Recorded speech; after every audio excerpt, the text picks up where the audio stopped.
Good evening, everyone. Thank you for coming in person, and looks like we have about 26 people on Zoom. So happy Valentine's Day to everyone. There's no place that you'd all rather be than at a Board of Education budget meeting on Valentine's Day. So thank all your spouses and partners for letting you be here. So thank you. I'd like to call this regular meeting of the Board of Education to order. The next regular Board of Education meeting is on Tuesday, February 28th at 7:30 p.m. in the board meeting room.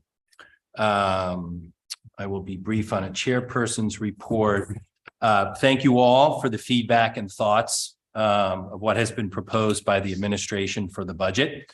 The board appreciates the feedback, and I can tell you takes very seriously the feedback and the feedback that has been provided to us. And the board takes very seriously all the work that the superintendent and the administration has done. And we're committed to continue to move it through the process to make it a Board of Ed budget and move it to the Board of Finance and on to the RTM. We look forward to continuing to work with our Board of Finance and RTM partners as we move this forward. The administration has done a great job working on this budget, and the board is also doing a great job and is committed to continuing to work on this budget and listen to the feedback from the public. I think it's important to again make clear that this is one of our primary responsibilities as a board. It's to deliver a budget that delivers on the education to our students and is fiscally responsible for the district and the community. We have and will continue to invest in education and infrastructure throughout our district. If you look around our district, I think we've just continued to invest, and we're going to continue to invest in our infrastructure, and we've invested in delivering of education every year that I've been on the board. It's important to understand that while we are a top performing district for many reasons locally and nationally, we are in the business of delivering education. While many might not like the word business, we have employees, our teachers, we have management, our leaders in administration.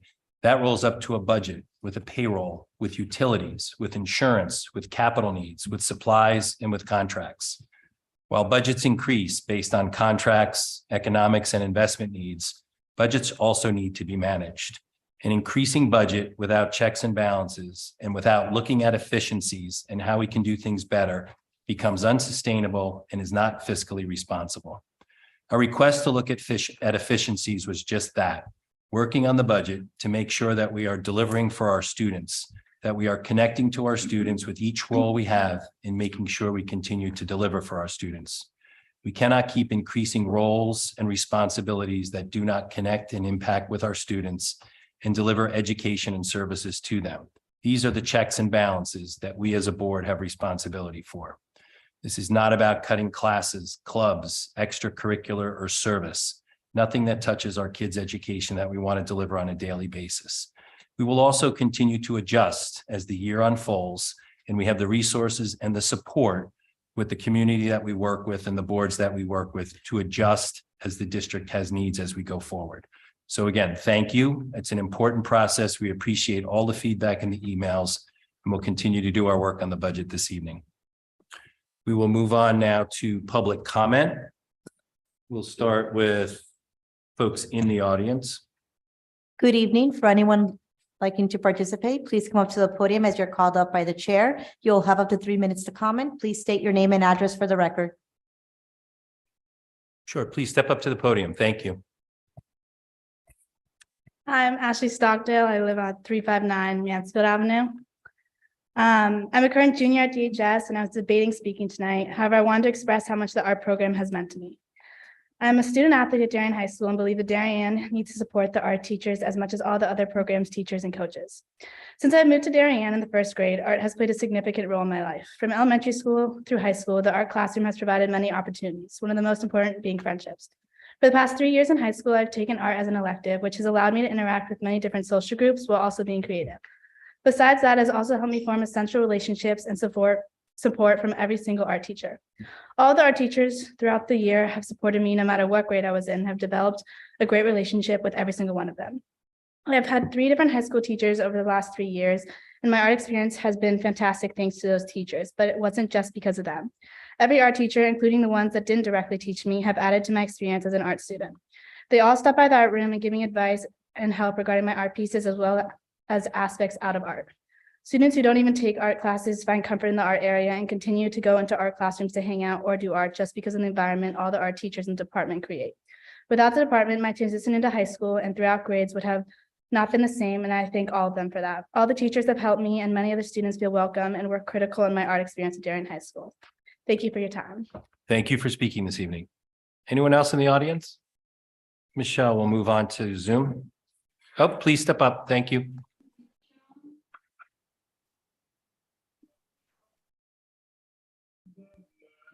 Joanna Walsh, 17 Pleasant Street. What is it that we want for our children? Parents consistently say that they are still concerned with their children's Can education. you turn it down a little bit for just a few minutes? Can you turn it down a little bit just for, Someone on Zoom needs to put themselves on mute. We can hear you speaking. I have unmuted. Thank you. More than well-educated, we want them to be safe and secure. You've already hired 8 full-time employees off-cycle to accomplish this, but there's more work to do. Safety is not just hiring a director of mental health, a director of security, and 6 armed guards. Safety is making sure that there are enough adults to supervise elementary-age children on the playground, in the hallways, in classrooms, while teachers are delivering small group or individualized instruction. Safety is making sure there are enough educators in the building to physically attend every middle school classroom and teach students during each period so they aren't left with periods of unstructured time in the library.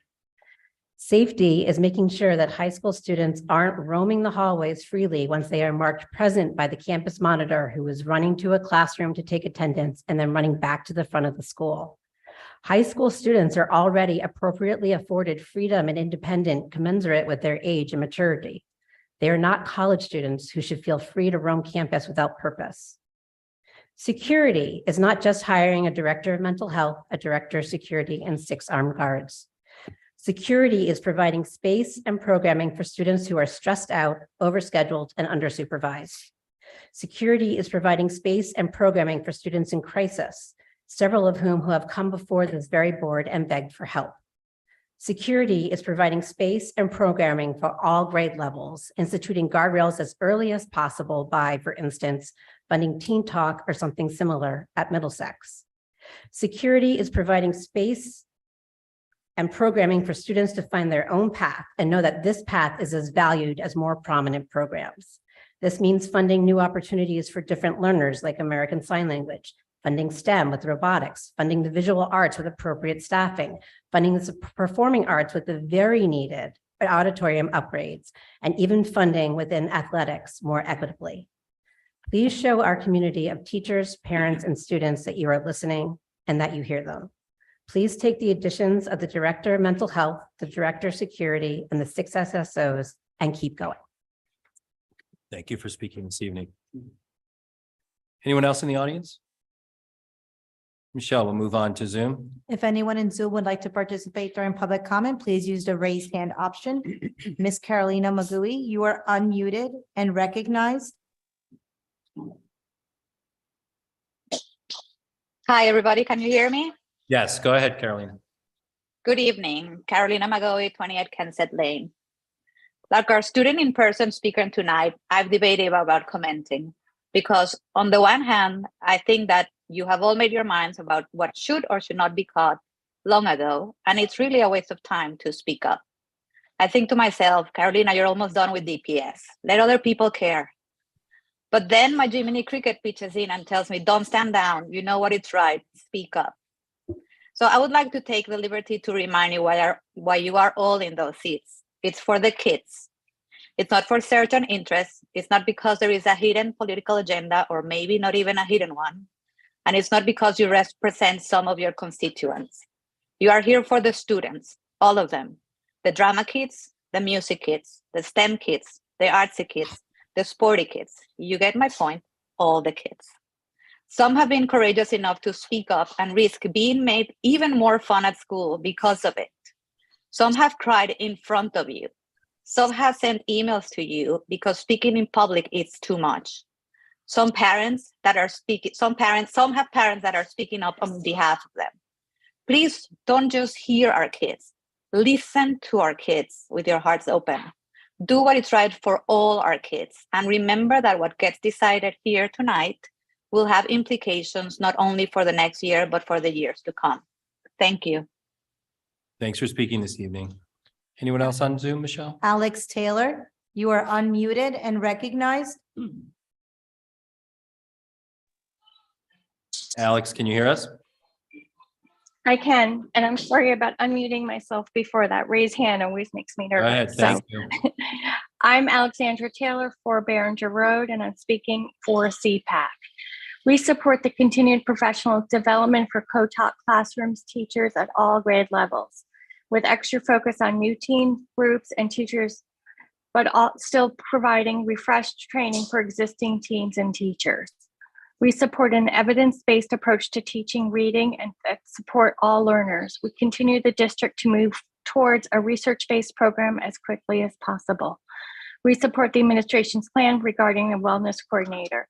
We support the district in addition to American Sign Language at the high school.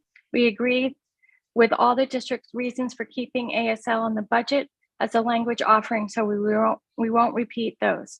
In addition, many schools in our DRG offer ASL. ASL is the sixth most common language, and 1 in 20 people in the world are deaf or hearing impaired. Also, studies have found that sign language improves peripheral vision, response times, key to sports and driving cars, improves communication skills, and most importantly for high school students and adults alike, improves the student's ability to interpret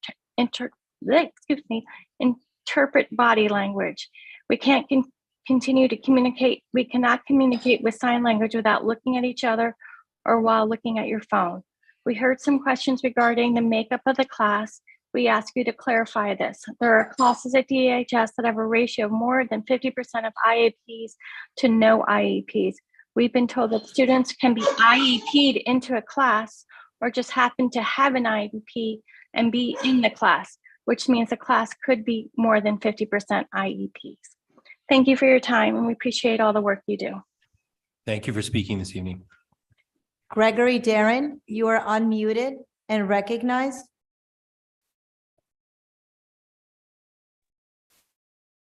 Gregory, can you hear us? Yes, can you hear me okay? Yep, go ahead, please. I'm Greg Darren. I'm the Department Coordinator for Technology, Engineering, Business, and Computer Science in the district, and I live at 6 Birch Ave in Wolcott, Connecticut. Good evening. I've worked in several districts in which the Board of Education only cared about saving taxpayer money without a care about how their decisions affect kids. I'm proud to work in a district where kids and learning are at the forefront of decision-making, so I thank you all for that. I'm here tonight to talk about the proposed budget cuts. While on the surface, a 4.94% increase seems large, when compared to the US inflation rate of 6.5% in 2022 alone, according to the Bureau of Labor Statistics, a 4.94% is comparatively low. At the same time, we cannot keep adding and adding to a system without taking anything away. While the proposed cuts do not seem to affect teaching and learning on the surface, I am concerned for the long-term effects that they may have. It seems like every year there are new initiatives added either from the state, federal government, or the district to react to obstacles in our society. While these new initiatives are implemented every year, few to none are ever taken away.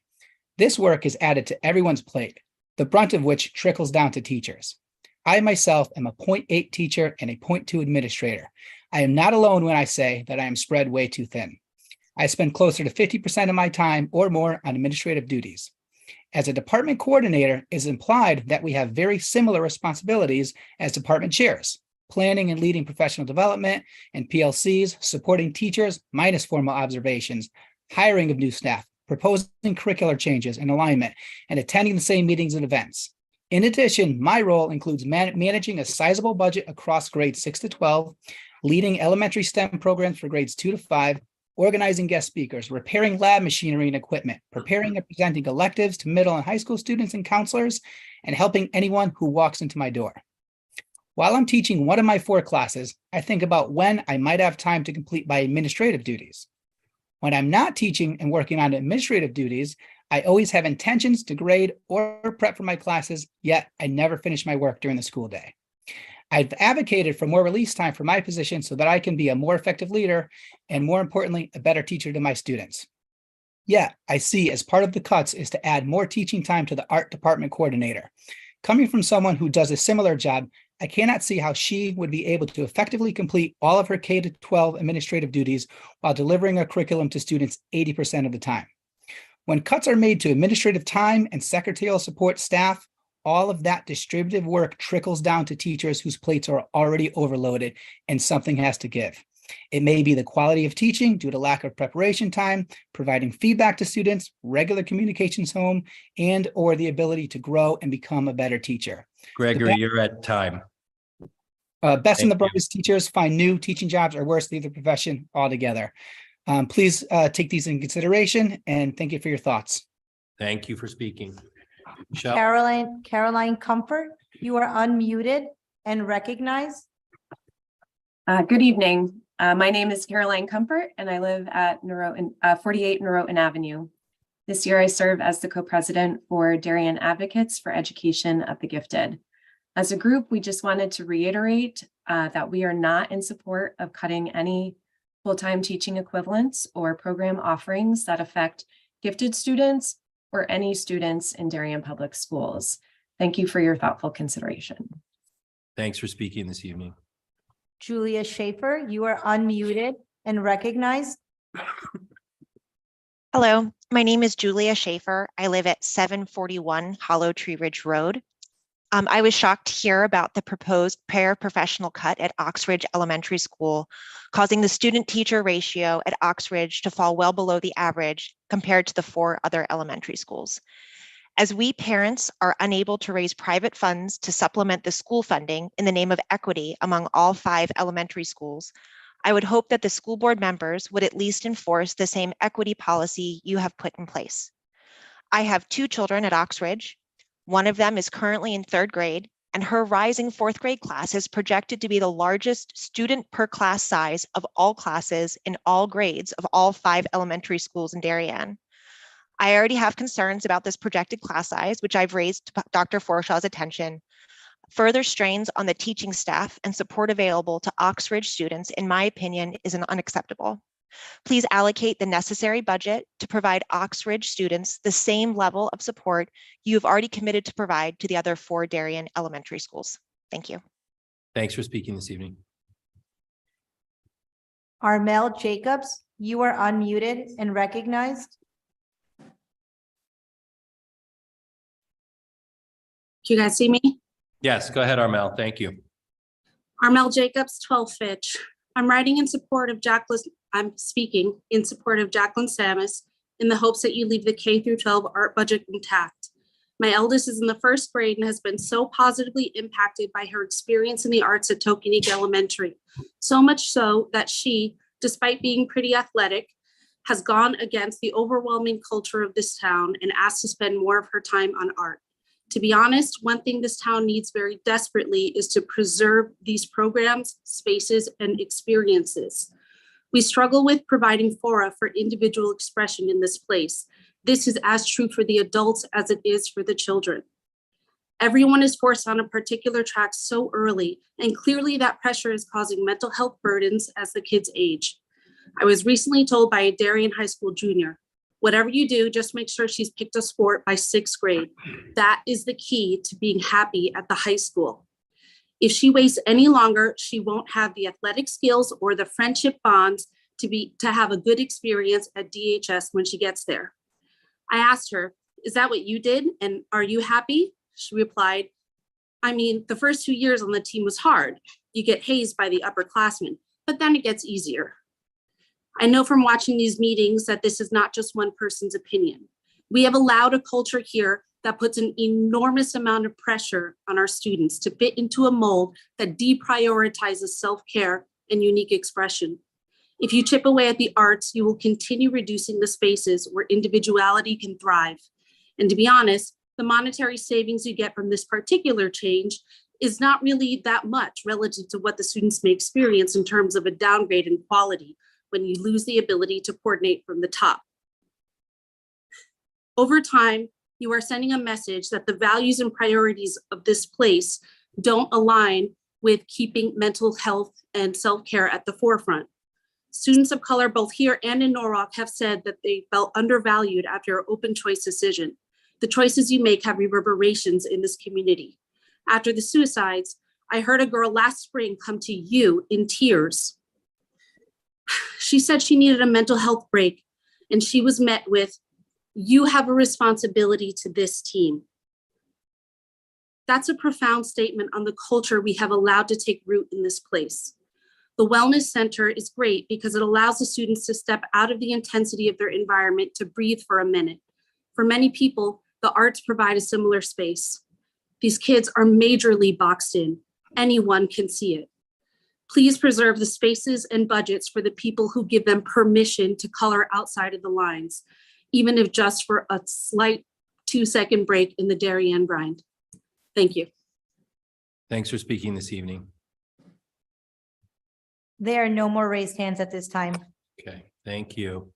We will move on to the superintendent's report. Good evening, everybody. I just want to note that we have about 9 7th graders tomorrow morning will be on NPR with Mrs. Dahlstrom, the middle school principal. And these students have raised urgent dollars to meet the urgent need of the victims in the earthquake in Turkey and also Syria. And they've raised about $5,700 in 3 days. And they're continuing to do so. So we'll look forward to hearing tomorrow. And actually, there are different examples of this happening across the district. So congratulations to them, and we'll tune in.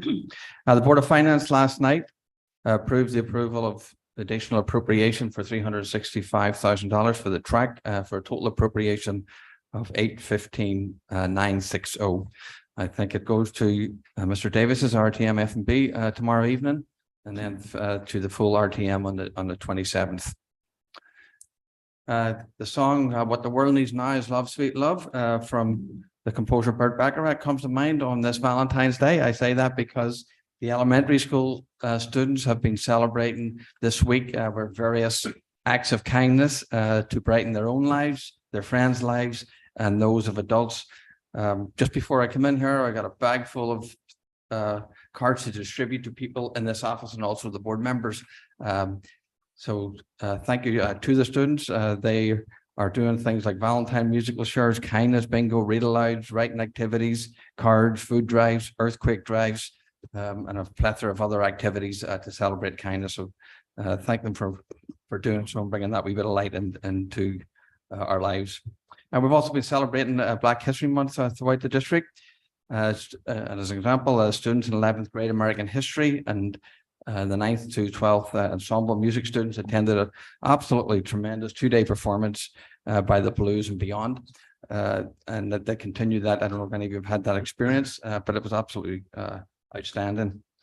I just want to bring to the board's attention that in the governor's budget proposed for the next 2 years, next year there's a proposal for the educational cost sharing grant, which would be increased potentially to 13,567 for next year.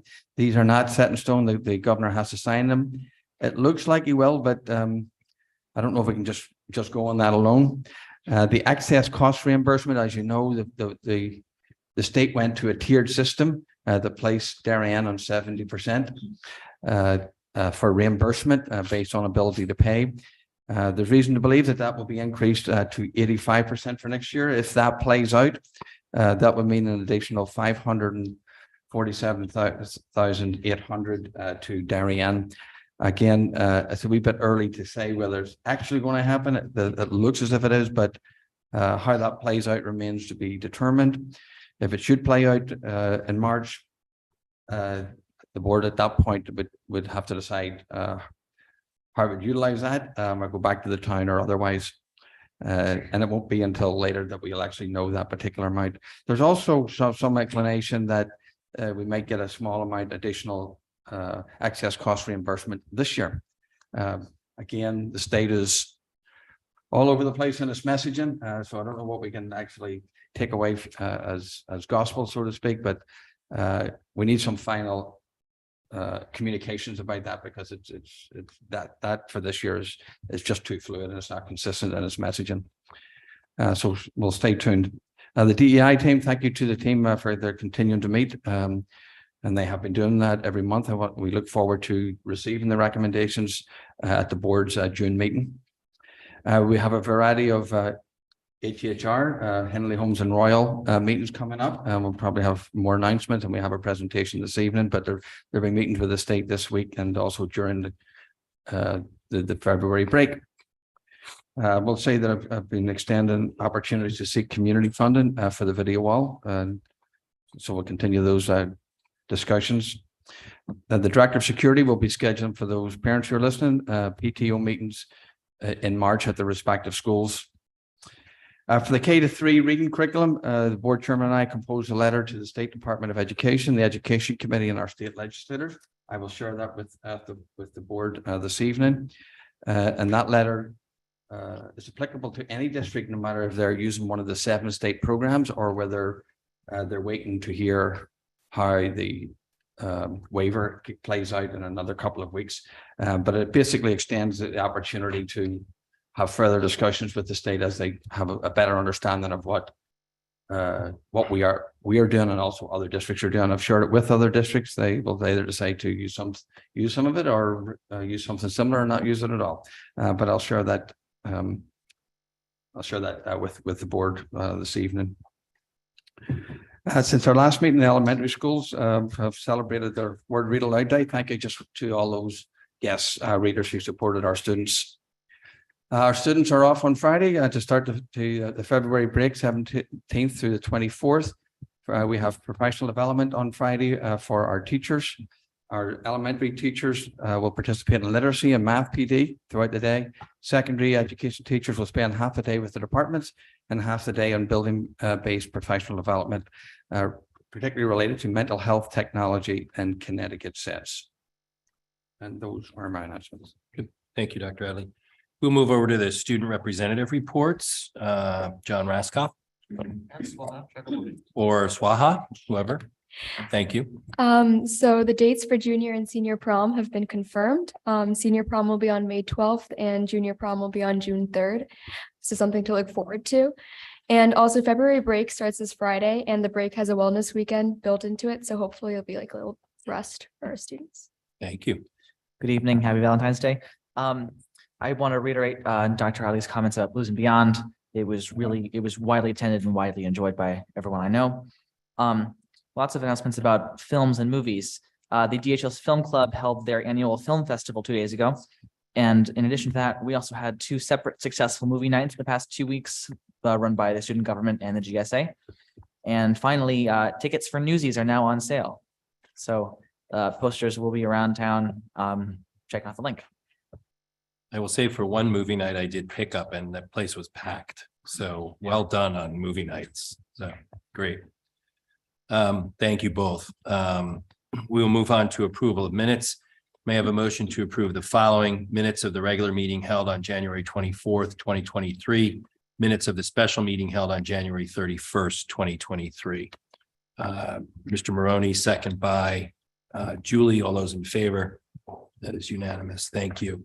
We will move on to board committee reports. Dennis. Excuse me, the Facilities Committee met on the 2nd of February. We had a presentation on the library's reimagination and renovation and some preliminary costs for Tokenique, Middlesex, and Darien High School. We also discussed the master plan and the ability to have bandwidth to do that in the future. And we're looking at probably doing that in a number of years out. And also considering we're doing renovations to 3 of the elementary schools currently. And then we also discussed the auditorium as well. So, thank you. Sarah. The curriculum subcommittee met last Thursday. We discussed gifted education and the possible changes in that program, as well as the world language program. We will hear more at the full table about both topics. Great. The Oxbridge Building Committee met last Thursday. We continue to be on schedule to a degree. Always some challenges with construction, but the weather has been with us and we continue to be under budget. It's exciting to see the steel is up. And so the cafeteria and the gymnasium, you can really start to see the structure of what that building is going to look like. And continue to talk to folks over there. And I think our staff and our students continue to enjoy that new building. So we're going to hear from Hinley Homes and Royal as part of the agenda. All right, good. Thank you. We'll move on to presentations and discussions. I have a request. I'd like to make a motion to change the agenda and move up the Hinley Homes and Royal Building Project ahead of the further discussion on budget proposal based on having guests in the room. Second by Mr. Sini. All those in favor? Great, thank you. So we'll move on to an update on Hinley Homes in the Royal Building Project and possible action on 3 separate motions to approve the final plans and project manual as prepared for the bidding date of 2/3/23 and the professional cost estimate dated 2/3/23 for phase 1 electrical procurement for the following projects: Hinley ES State Project number 0350121A, Homes ES State Project number 0350122A, Royal ES State Project 0350123A, contingent upon approval of these documents by the HHR Building Committee. So I think we have some guests here now. Ms. Purcell, Yes. welcome. Do you want to correct the agenda? Those A's will be preceded by EA. Right. I have that on the motion. We have those on the motion. Thank you so much. I'd like to welcome Laurel, who's the street construction manager at ONG. She's also been spending a lot of time guiding us through, and well, we're down to maybe it's 5 weeks so far, 4 or 5 weeks. We've met at the various schools with the principals along the phasing of these buildings because there's a lot of movement around that. I want to thank you for your leadership and insight and patience with people. You've done that very skillfully, and it's very much appreciated. And you've also been very responsive. With that, you're here today to lead us through a couple of meetings that are coming up. This is procedural in nature. I know there was a lot of documentation. Honestly, the detail of the documentation is unrealistic for you to make your way through. This is being guided by the building committee. So everything that's on the table tonight would have to be approved tomorrow evening. The reason why we're here this evening is we're on a very tight time frame for the state. And so it's with that, Laurel is before us just to update you on that. I have a variety of forms, hopefully that the board chair and I can sign this evening and pass along to the building committee tomorrow. This is also a change in process from Oxridge in that we did not get into the weeds and approve electrical plans and pre-bidding processes. So some of this is driven by a change in the process up at the Office of Grants and Construction, correct? Again, Laurel Purcell with ONGAP, your construction manager. I don't know how familiar you are, but in our industry, the construction industry over the last year, it kind of started with COVID, the electrical procurement, the switchgear, the main systems that are going to be needed for these additions.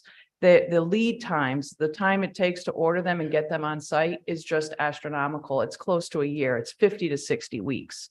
It's not normal. That's why you didn't run into it at Oxridge. But because of the schedule of the HHR, all 3 schools, we're going to be starting with the new additions. And we're expecting to have those new additions ready for the start of the 2024-25 school year, the next year. So we're really only giving ourselves 1 year to get the additions built. We're coming to you tonight to have you approve us purchasing the switchgear to get it in the works, get it ordered so that we have a chance of getting it to the job site ahead of the construction. So we'll be back in front of you in about 5 weeks with the rest of the documentation. The rest of the design is still proceeding. It's coming to a close for all 3 schools, but we want to get a jump to ensure that we can get the materials that we need on site.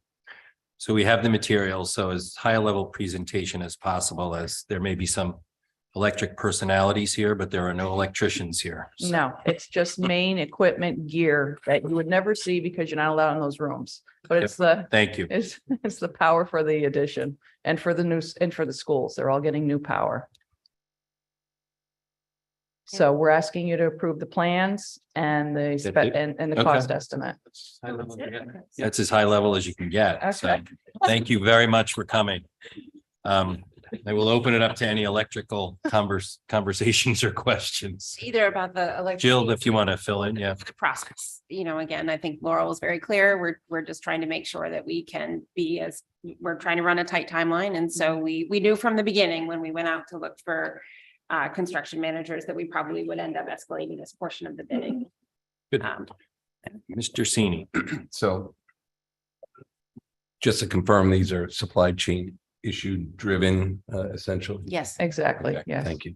We had the same issue with Oak Ridge with roofing material, so. Dave? Okay, thank you. Sorry, Dave. I will read the motions. Thank you, Dave. We will move on.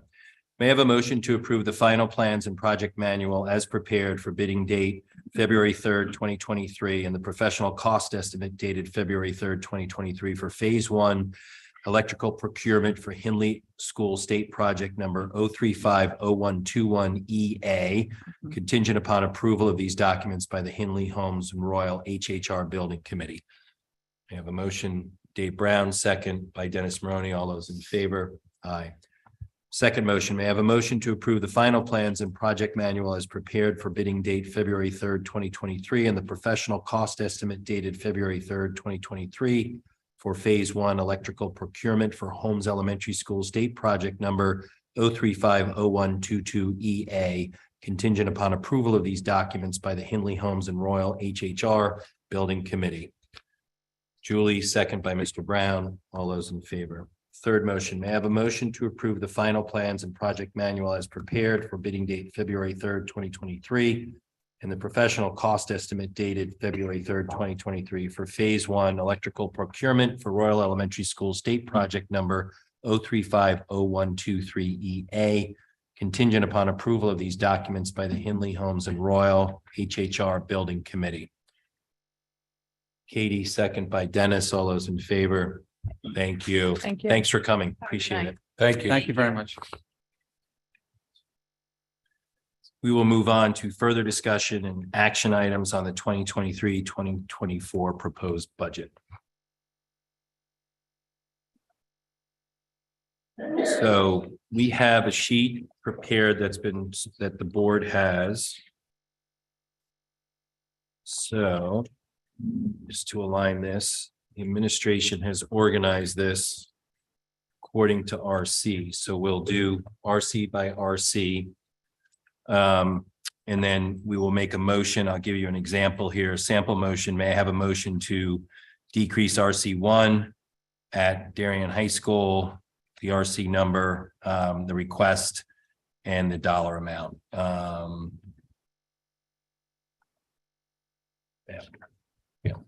Okay. So any questions on the process? John? Can I just point out, maybe you caught this, Rich, but the budget control RC was divided. I think one, Mrs. Parents was labeled 19 and the administration's was labeled 18. I think they should both be 18. So when we get to there, let's just make sure we look at those together. I'll call it out. Okay. But or ritual. Okay. Okay. Good. They just got separate. And Mr. Dean? Yes. Just Sure. for, as we have new board members and new people watching, just if there is not a second, we just move, motion fails, we move. Good forward. point. Thank you. Yeah. If there's not a second, then the motion fails and we move forward. If there is a second, we can go to questions and comments and then we'll do a vote.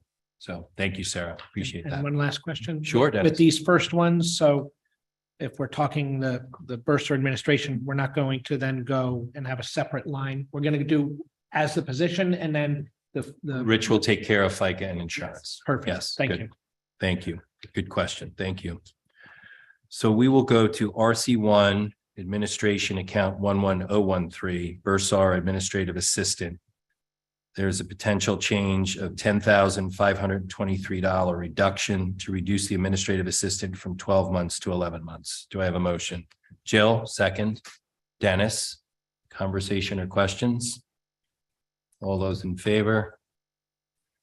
That is Sini, Best, Brown, Maroney, McCammon, Deneen, Sarah, and Worm. 4. Any abstaining? Any against? Katie against. All right, thank you. So Rich, that takes care of, okay. So we'll move on to RC1 administration, account 21501, principal director secretary, a reduction of $53,124. FTE eliminate 1, eliminate science secretary. Do I have a motion? Yep. Go ahead, yeah. Oh, okay. Thank you. Do I have a second? Yeah. Jill, questions or comments? So I think we've heard a lot about this one, just I think wanted to hear from administration again. There was a lot of public comment. I think understanding the way we left it, this is a secretary. Typically, it's served by a paraprofessional in most other districts, correct? Yes, and then this has implications for the whole budget. Can you talk us through, or not the whole budget, but can you talk us through the implications of how you structured the whole? Please. Sure. So throughout the DIRG, everybody has a non-certified support person who supports science at the high school. Everybody in the DIRG has what's called a science para, where you're the only one where that position's not a para, it's a secretary. So what the administration's proposal was to eliminate the science secretary, but then move that paraprofessional from Oxbridge to the high school so that it had that science paraprofessional. If that science secretary does not get eliminated, then the paraprofessional would stay at Oxbridge. So the two are kind of like linked together in terms of the decision that's made. Alternatively, you could eliminate the science secretary and add a second para and not move the para from Oxbridge. That's also another option. But the two are linked, and clearly there's a need, as you can see throughout the DIRG and really out throughout Fairfield County, to have some type of non-certified support staff support science at high school. Okay. Questions? Sarah? So I would like to entertain that idea that you just said, Rich, of changing this role, the science secretary, into a para, and then adding the para back into Oxbridge. I do not want to take the para away from Oxbridge. Okay. So I don't know how we do that. Okay, so you can make a motion. Or no, we have to vote on, we have to vote on the current motion. So, all right. Do we want to entertain any conversation on the para at Oxbridge since they're intertwined? Would we do that in that RC? Yeah, we can. Yeah. Yeah, because we can get that in there. All right. So the motion on the table that was seconded, we had conversation, is to eliminate the science secretary. The potential budget change is $53,124. So all those in favor of that? Mr. Sini, Mr. Brown, Mr. Maroney, Mrs. McCammon, Mr. Deneen, and Mrs. Worm. 1, 2, 3, 4, 5, 6, right? So that motion carries. All right. Do we continue vote? So who's against it? Yes, yes. All right. Those against it, Julie Best, Katie Lublin, and Sarah Parent. All right. We will move on to RC1 administration 2131.8 building substitutes. It's a reduction of $27,000, reduce added building substitute and associated FICA and health insurance. Do I have a motion? Tara Worm, do I have a second? Dave Brown, conversation or comment on the building substitutes? Jill. So we broke this down into 3 components, right? So we're continuing to increase the salary and we're increasing the number of days of the existing building substitutes from 4 to 5. This was just adding the third body. Correct. And so that's what's on the table. All right, thank you. Any further questions or comments? Julie. Excuse me, this is the third building substitute specific to the high school, correct? Correct. Yes. Okay. It will go by RC for the substitutes. Right. Okay. So I guess I would just say here that I understand the change and I think moving from 4 to 5 makes a lot of sense. I still have concerns that we are struggling to get substitutes. So this is just something that I think we need to continue to keep an eye on and get creative if we need to be creative about finding coverage or reducing the need for coverage. I mean, a lot of our coverage comes from people needing to be pulled out for things. So I just want to make sure that that's a conversation that we continue having if we do move forward and reduce adding a building. So I agree with you, Julie. I think that we've talked about being in a period of teacher shortages. So I think that's something we should continue to monitor and talk about. And as circumstances change for or against our favor, Revisit. Good. So the motion on the table is for RC1 administrative building substitutes 21,318, reduction of $27,000, reducing the added building substitute. All those in favor? Sini, Best, Brown, Loveland, Maroney, McCammon, Deneen, Parent, and Worm. Thank you. Any against? No, everyone's in favor. All right. We'll move on to RC1 administration 21,306, teachers of the gifted, reduction of $16,163, eliminate DHS, teacher of the gifted due to enrollment. Do I have a motion? Mr. Sini, second by Mr. Maroney. Conversation, questions? I mean, this is something the board's discussed for many years due to the lack of enrollment, so that's why I brought it forward. Well, Sure. I guess Tara. I'll actually talk about it later when we mention gifted and when we talk about Genius Hour, because I do have my one thing is that we're taking basically the same program away at the high school and forcing it on kids on middle school. So. Okay. All right. Sarah. Sarah. I said at our curriculum committee, we discussed the future of the gifted and talented program, and I think I support this based on that discussion and what might come down from there. So. All right, so the motion on the table, RC1, administration 21,306, teachers of the gifted, a reduction of $16,163 to eliminate DHS, teacher of the gifted due to enrollment. Vote. John, Julie, Dave, Katie, Dennis, Jill, David, Sarah. Okay. Anyone abstaining? Tara's going to abstain. Thank you. That motion passes. They need new readers, I think, for these lines. Sorry. All right, RC. They're already on, dude. What's that? They're already on. Are they on? Okay, thanks, Justin. RC1.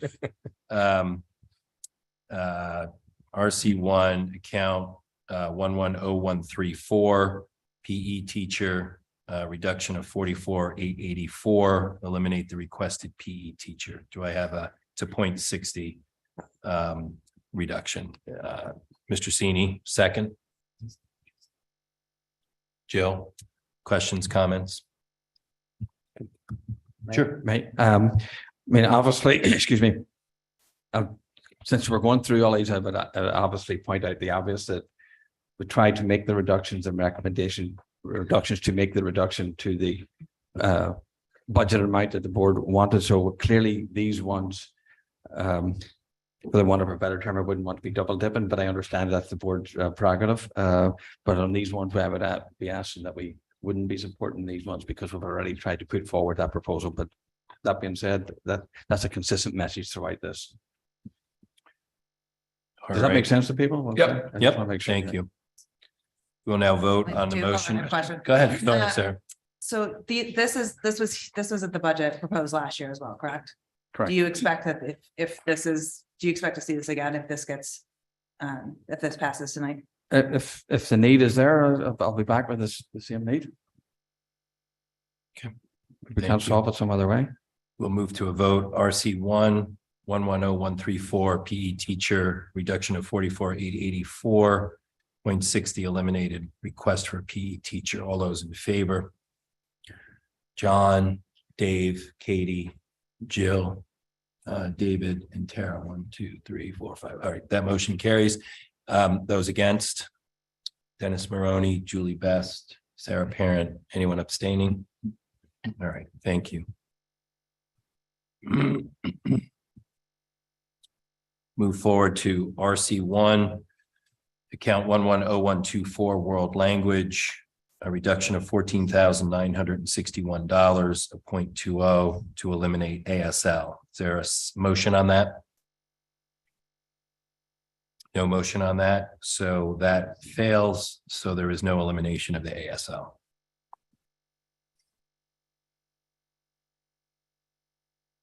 Is there any conversation?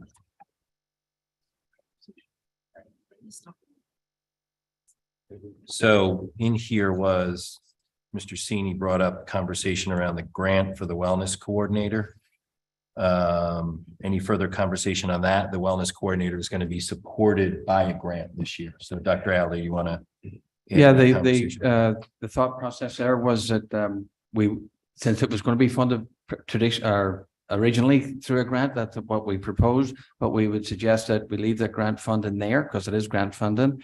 And then when the wellness, our director comes on board, our director of mental health comes on board, we'll ask Alicia to do an evaluation of the program at the high school. If she feels that there's a need for that, we will come back to the table and there would be grant funding there, but at least we come back to the table with it.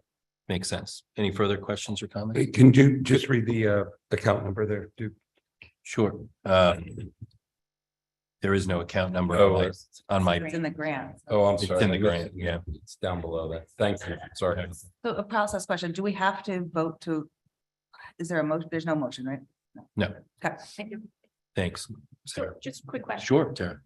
So does that mean if we leave the grant, not hiring anybody right now, when she comes on and if she then supports it, this person will just be hired? This is going to. Well, we'll come back to it. We'll come back to the board. Yes, thank you. Good question. We'll move on to RC1. Bear with me a second here. RC1 account 21-21-5 department chairs, reduction of $117,771, a 0.80 reduction, department chairs to teach one section. A motion? All right, that will not move forward. RC3 21-21-5 department chairs, reduction of 29,440. A lot of them, yeah. Okay.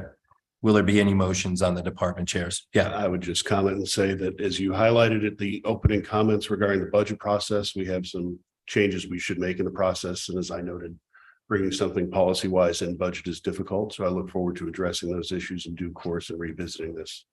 I will not be making any motions at this time. Okay. So will anyone else be making any motions on the department chairs? All right, good. So we'll thank you, Dave. We'll move through the department chairs. So Rich, that is kind of that whole orange section, right? We're good. Because we got the fighting and everything else. All right, thank you, Mr. Brown. We'll move down to RC3 administration 21-501 principal director secretary, reduction of $54,264. 1 FT eliminate 10-month office secretary. Just confirm, Rich, where is that role? That's here and it's here in the central office. No, that's at the middle school. It's Is the it- eighth, it's in eighth grade secretariat. Got it. Okay, good. A motion? Tara, second. John Cini. Questions or comments? We have a vote on RC 21-501 principal director secretary, reduction of 54,264, 1 FTE, elimination of the 10-month office secretary. All those in favor? John, Julie, Dave, Katie, Dennis, Jill, David, Sarah, and Tara. That motion will move forward. Thank you. We are back to building substitutes, RC3. Account 21-318 administration building substitutes, a reduction of 27,000. Reduce add building substitute. Off the top of my head, Rich, what RC3 is Middlesex? Motion. John, second. Dennis Maroney, any conversation, questions? Julie. I will say I look at this one a little bit differently. I think we have similar coverage needs at the middle school or coverage challenges, but we also have more of a requirement for supervision. We can't necessarily release kids to have a free period as we might be able to do more easily at the high school. So, and Good point. Any other questions or comments? May have a vote on RC3 administration 21-318 building substitutes, middle school reduction of 27,000, reducing the added building substitute. All those in favor? That's John, Dave, Katie, Dennis, Jill, David, Sarah, and Tara. Any opposed? Jill. All right. Julie. All right. Joe. Clearly my readers have no distance on me. Thank you.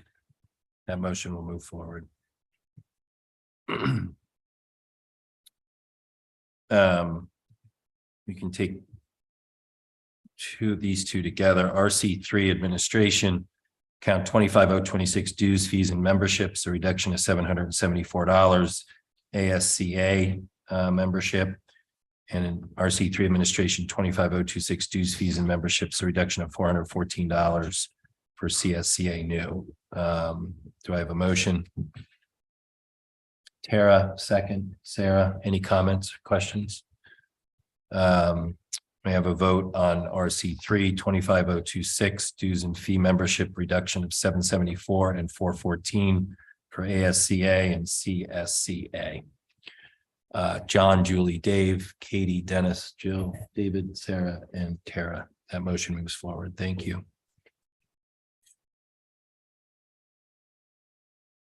We will move on to RC3, account 24011, general teaching supplies, a reduction of $16,125. The elimination of the Genius Hour. May I have a motion? Tara, may I have a second? Dave, conversation, questions? Yes, I have comments. Sure. Go ahead, Tara. Thank you. I have a feeling this isn't going to pass. But I have to voice some concerns, as I voiced last year, and nothing was really done about it. I was against this program last year as I voiced some concerns, same concerns I have now. Adding more work to students when they are telling us they are stressed and still playing catch up from COVID seems contradictory to what we as a district have been saying is our top priority this year, which is mental health. If this is considered an enrichment program, why is it mandatory? If we do not support the Achievers program at the high school, which is an independent study project, why are we supporting an independent project at the middle school? It sounds as if the gifted program is being chipped away at in the name of equity. I've asked last year and I'll ask again. You say that students want this, but feedback I have heard is they do not. Where's the survey of the students? You say that the students should have a voice, but at every turn I see the students left out of decisions. We hear that this was success last year. What are the measurements of success and why have we not seen them? Thank you, Tara. Julie. Thank you. Just to clarify, I'm quite certain this is the first year the program has run, and I believe we've had about. But it was on the budget last year, and last year I questioned it before it started.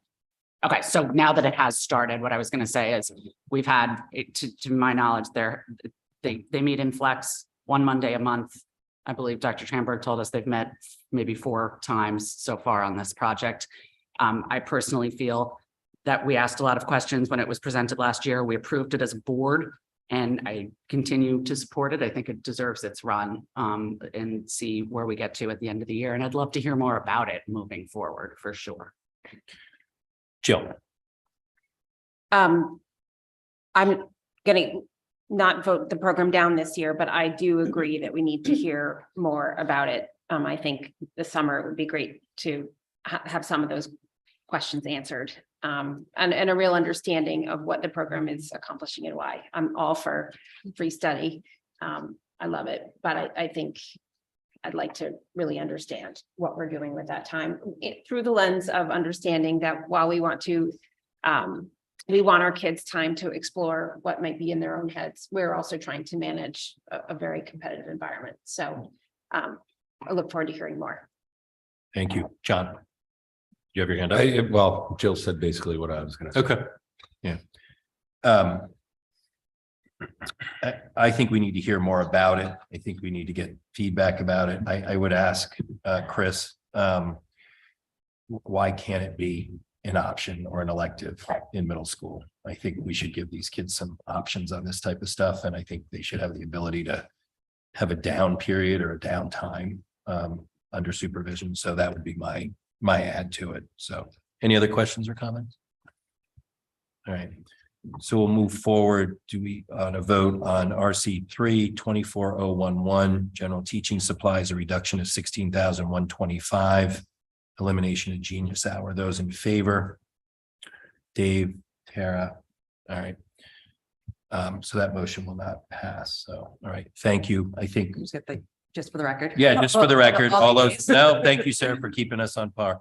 All those against, John, Julie, Katie, Dennis, Jill, David, and Sarah for keeping the program in.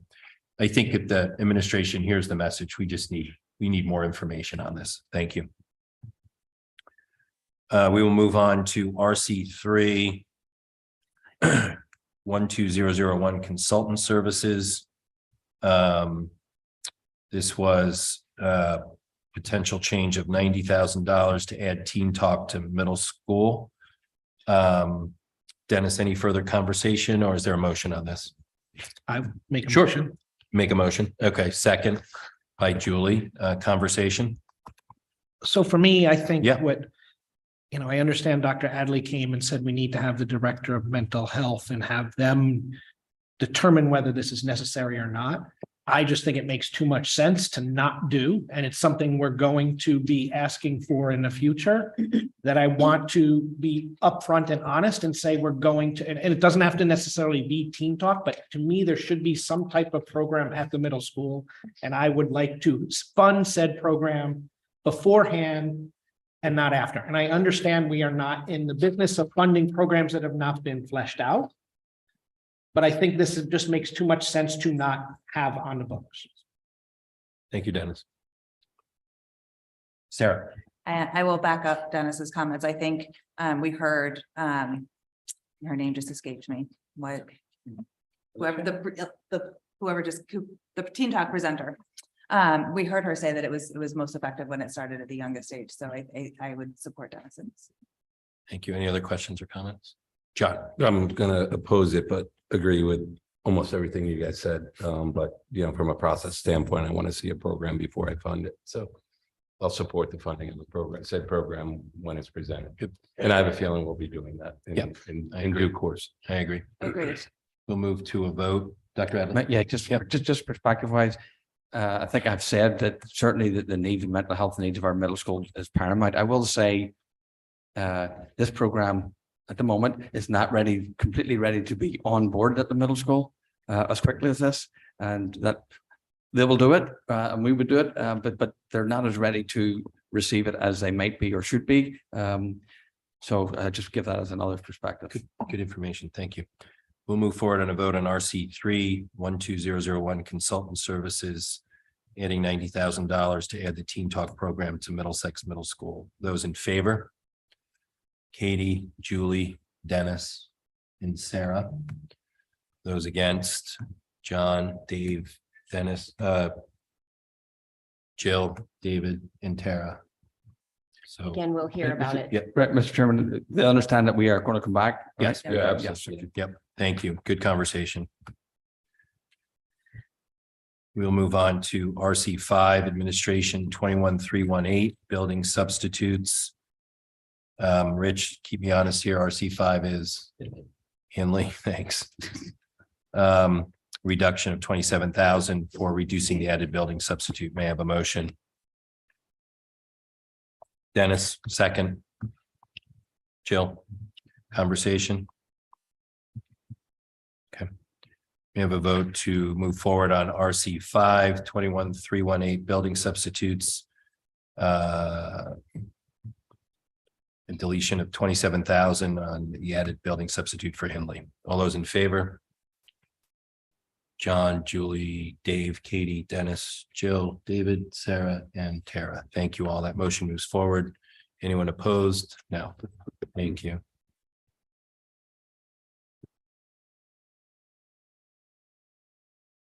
We could do the next four as a block.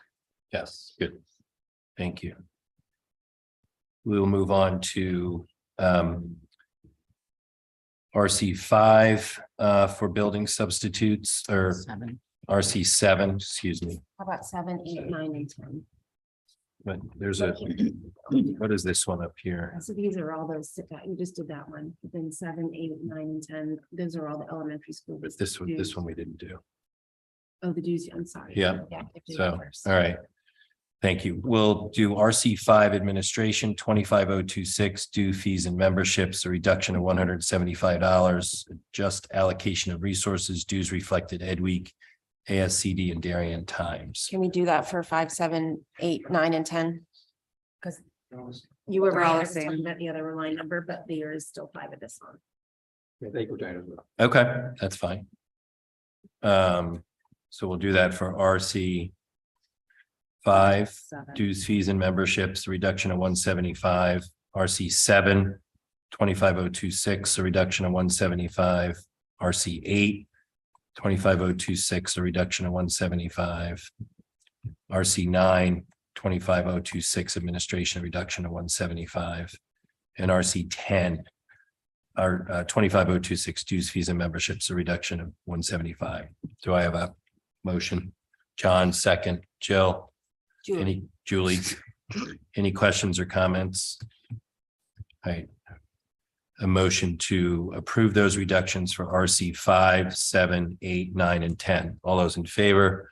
John, Julie, Dave, Katie, Dennis, Jill, Duke, Sarah, and Tara. That motion moves forward. Thank you. Now we can do a block on the building substitutes also. So we'll do a block on RC 7, 21318 building substitutes, a reduction of 27,000 in associated FICA and health insurance. RC 8, account 21318 building substitutes, a reduction of 27,000 for the added building substitutes and associated FICA and health insurance. RC 9, account 21318 building substitutes, a reduction of 27,000. In RC 10, 21318 building substitutes, a reduction of 27,000 in associated FICA and health insurance. So may I have a motion? Dave, second.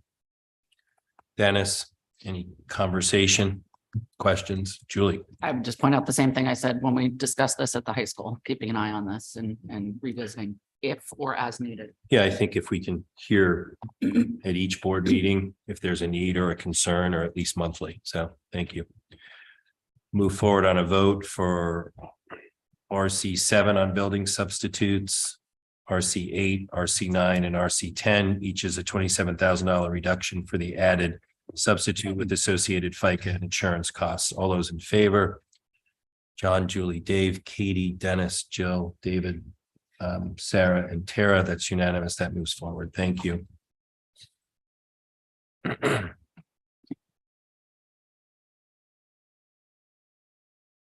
We will move forward to RC 11.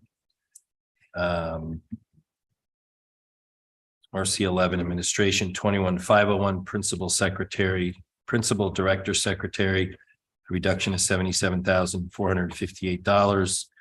It's an elimination of the athletic director secretary, 1 FTE. Do I have a motion? Dave, do I have a second? Jill, conversation, questions? John. So in this case, we're also going to be talking about account 12001. And that's the elevation of the assistant athletic director. Through our communications, we got a petition and received numerous phone calls about the concern of eliminating the position and how this is going to be structured. So I do believe that we are extraordinary in the fact that we have 3 employees in the athletic director's office. I do feel the typical model is a secretary with a athletics director. So I would just plead to administration as you restructure this role that we keep our eyes on it, because the feet on the street in terms of coaches are very concerned about meeting the needs of our athletes and busing and all the administrative work that comes with it. And I know you've said in previous conversations that we've looked at this, that you have it, but there's going to be a lot of eyes on this change. So I'll just leave it at that. Thank you, John. Any other questions or comments? We'll move forward with a vote on RC 11, administration 21501, principal director secretary, decrease of $77,458. one FTE for the elimination of the athletic director secretary. All those in favor? That is John, Julie, Dave, Katie, Jill, David, Sarah, and Tara. Any opposed? That is Dennis. That motion carries forward. Thank you. We look at RC 11, administration 12001, assistant director, an increase of $15,000 to elevate the assistant athletic director. Do I have a motion? John, second by Jill. Conversation, questions? Jill. Increasing the salary on this position, which, I mean, we have it filled. We don't need to fill it right now, but that should make it more attractive going forward. Haven't there been some conversations about looking to find folks to fill this? Yeah, that's an athletic assistant trainer positions, both of those positions, yes. Yeah, thank you. We'll move forward with a vote on RC 11 administration 12001 assistant athletic director, salary increase of $15,000. All those in favor? John, Julie, Katie, Dennis, Jill, David, Sarah, and Tara. Any opposed? Dave, that motion will carry. Thank you. We'll move on to RC 11 administration 102013 gate receipts. Charge tickets for games under the lights. That would be, Rich, that would be an increase in revenue of, what do you have, 7,500? Correct. Okay. May I have a motion? John, second by Julie. Conversation, comments? May I have a motion to move RC 11 administration 102013 gate receipts, charge tickets for games under the lights, which would generate approximately $7,500 in revenue. All those in favor? John, Julie, Katie, Dennis, Jill, Duke, Sarah. All those opposed? Tara and Dave. That motion will carry. Thank you.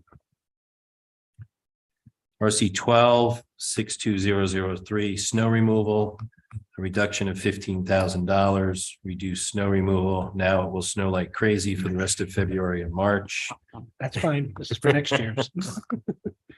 I have a motion. Julie, a second. Sarah, questions, conversation? I'm just going to tell Mrs. Best to buy a snow blower. Go ahead, Julie. I haven't heard any reason why we would be raising it by such a significant amount. So it seems very reasonable to cut it back some. And you're welcome. I know we all love snow, so when it starts. We want snow on the mountains for skiing, Yeah. right? It's been a bad season. Is there a reason, Rich? Can you answer what we're asking? So there is no increase in the budget. It's the same budget it's been for a number of years. Typically what happens, obviously, it ebbs and flows. So it's higher than some of the historical actuals. And typically when that money's not used, there's a superintendent's adjustment to help fund care grounds. Because that is an account that we typically are very light in as there's a need for groundskeepers. But there's no budget increase in snow removal. Can you give me 1 second? Just Yeah, see sure. if I'm- Sure. if I've lost it entirely. While she looks, what's kind of your average spend if you go back 5 or 10 years? So if you go back the last few, we've been as low as in the 20s, we've been as high as in the 70s. So all over the place. It's really all over the place. It really depends on the weather. This year we've spent essentially nothing. We use it to buy salt, and that's essentially all we purchased for this year. But then You've used salt, right? Yeah. Yeah. But then again, who knows if it's going to snow February, March. My apologies. I said it wrong. What I meant is it's budgeted significantly higher than any actual in reported here. So. All right, thank you. We'll move forward with a vote on RC 12-62003 snow removal, a reduction of $15,000. All those in favor? Julie, Katie, Sarah. All those opposed? John, Dennis, Jill, David, Tara. Any opposed? Any absence? Yeah, Dave abstains, so that motion does not move forward. All right, thank you. So Julie, you'll get the 4:30 a.m. call about whether we should close our schools or not for the next snowstorm. Yeah. RC 12 Administration 102009 use of fields. A proposal to increase per participant fees to $35, which would increase the revenue potential to $18,752. Do I have a motion? John, second by Julie. Conversation, questions? Yeah, John? Rich, remind us, did we adjust for any of the construction on the use of the fields? So we did for Okay. that and building rentals. And what was the general dollar amount that you took them down? So we looked at actual usage in terms of what was used at the rugby field, for example, at Royal. So fields went down, I believe it was around 15,000-20,000, and then building rentals went down much more significantly. Got it. Okay, thank you. Good. We'll move forward with the vote on RC 12 Administration 102009 use of fields, increasing the per participant fee to $35. A revenue add of $18,752. All those in favor? That is John, Julie, Dave, Katie, Dennis, Jill, Duke, Sarah, and Tara. That motion moves forward. Thank you. We'll move on to RC 13 73001 equipment. $5,000 reduction for the elimination of the elementary school cellos. Do I have a motion? All right, we will move forward. That will not carry. Thank you. We will move forward on RC 14 Administration 21220 Curriculum Supervision. This is a 0.20 reduction of release time for the art coordinator, which is $12,881 in associated FICA. Do I have a motion? John, second. Dennis, questions, conversation? John. Trying to hold my emotions in check here. We got a lot of communication over this. And the references to mental health around an administrative 0.2 reduction. I'm having trouble tying the connection, and what's going through my mind, it actually cheapens the suicide crisis that we had in the district to try to tie a modest change in administrative oversight. So I'll leave it at that. Okay, thank you. Sarah. Can I just get clarity? And we did hear a lot of concern from community members. There is going to be no change in the courses offered at the high school. There is going to be no change to the Darien High School students' experience. Is that correct? So at the high school, no teacher will be teaching less courses. All the courses, art courses that are currently being offered will be offered. All of the courses actually up and down the system will be offered as they are. This position, this art position, the coordinator position, and Jacqueline is here. So that will require Jacqueline to go down to one of the elementary schools to teach point two.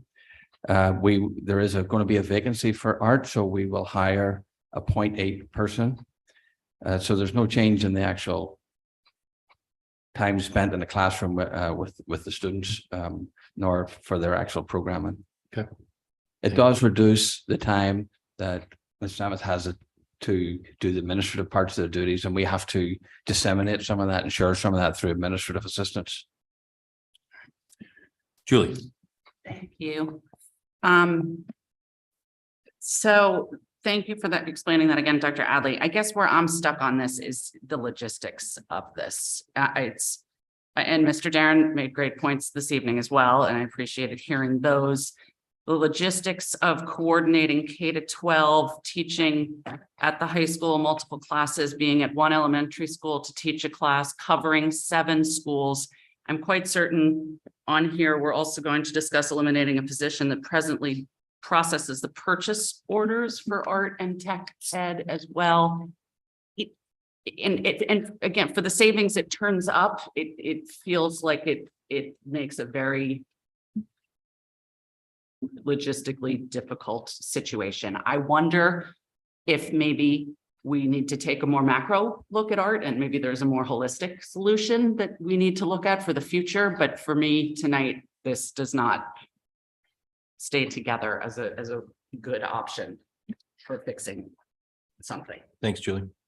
Dennis.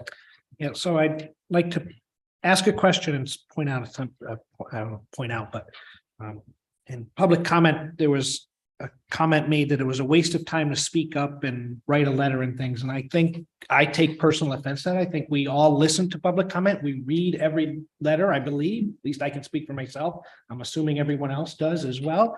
And I think we take those to heart and try to appreciate that and make a decision based on those letters and how what our data is showing us and things like that. But I think the public comment is necessary and informative.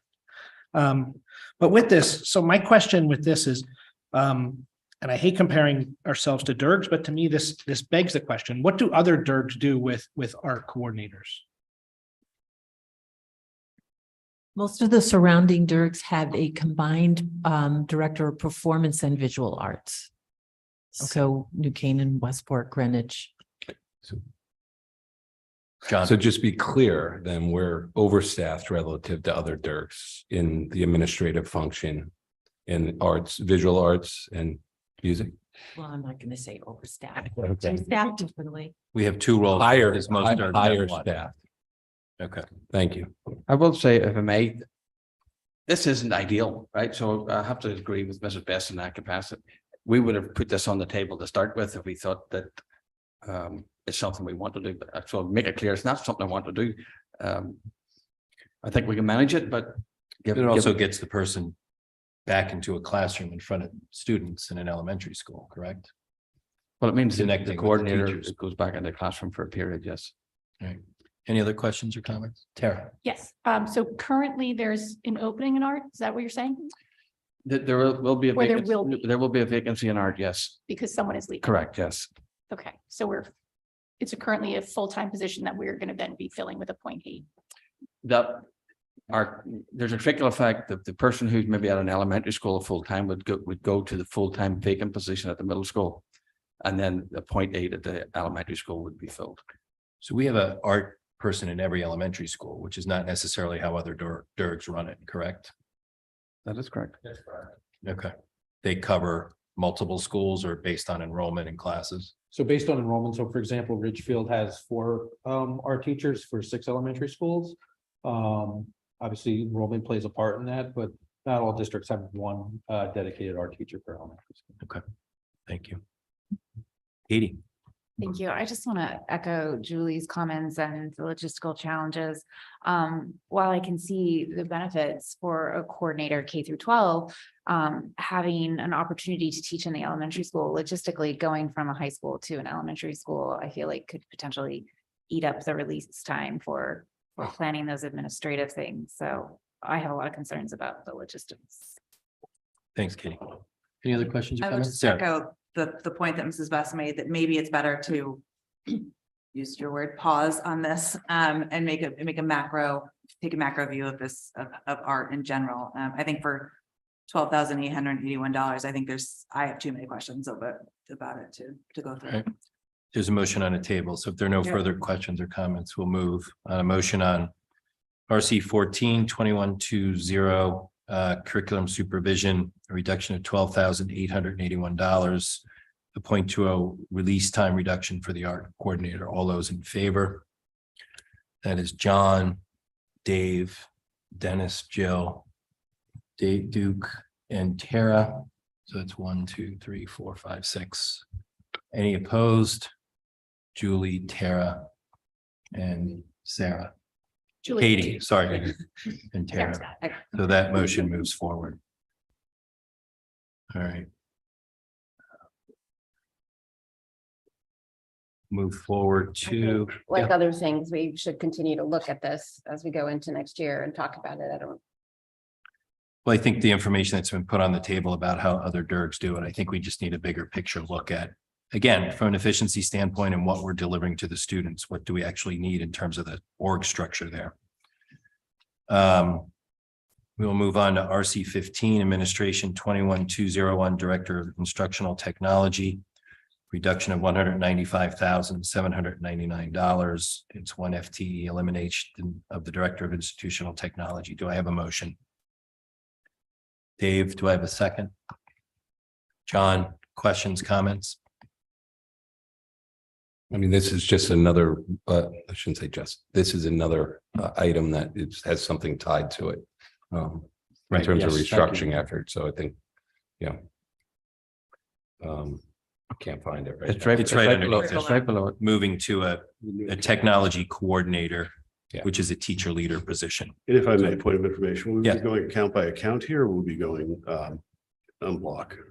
These, We'll go line by line, RC by thank RC. you. So we'll move forward with the vote on RC 15-21201, Director of Instructional Technology, a reduction of 195,799. It's 1 FTE for eliminating the Director of Instructional Technology. All those in favor? That's John, Julie, Dave, Katie, Dennis, Duke, Sarah, and Tara. All those opposed? All those abstaining? Jill is abstaining. That motion moves forward. Move on RC 19, administration, new account. This would be a technology coordinator for the district. An add of 104,473. That's an FTE, which is created teacher leader position. Do I have a motion? Okay. Yes, What's that? yes, you have a motion. Yeah. Okay, Yeah. Jill, do I have a second? Julie? Conversation, questions? I missed the account number. I'm sorry. There is no account number. It has to be created. Okay, sorry. Questions, comments? Just stating the obvious, well, maybe not the obvious, we can't do without a position here. Yeah. Right, so But I guess I asked the question earlier in the week. I think from what we've heard in terms of some of the technology rollout and different things around that, and just feedback on kind of how this is all done and the feedback that's taken by the role, like, is it this technology coordinator that we need, or is it stipend type positions where the local teachers, leaders are in each school? Does this become a stipend position at the high school, at the middle school? Are there a couple of stipend teachers at the elementary schools? Again, you're connecting directly with the students, you're connecting directly with the teachers. The feedback I got, technology rollouts and just overall feedback never really got to the top of the house, or it wasn't taken seriously. And there were a lot of challenges with a lot of the technology rolls out. So again, what is the best scenario that we're connecting with the teachers in the schools that are using this technology and it's impacting the students? so that this position is a challenging position. That the last time we put this on, we said we'd reserve the opportunity if it's not working in that capacity to come back and talk to the board. The idea of the stipend, Mr. Chairman, depends what you mean by a stipend. If you mean a teacher working all day and then getting a stipend to do it, that's no chance of working face to face with teachers. That's not going to work.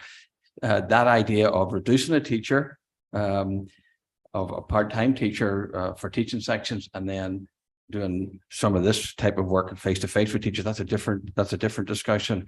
For now, the idea of having one in each school type of thing, or either through a stipend or otherwise, remains an open agenda item, in the sense of, let's see how this rolls out. This is face to face with teachers. That's what this is. And this is a full-time position that has no teaching responsibilities. Dave.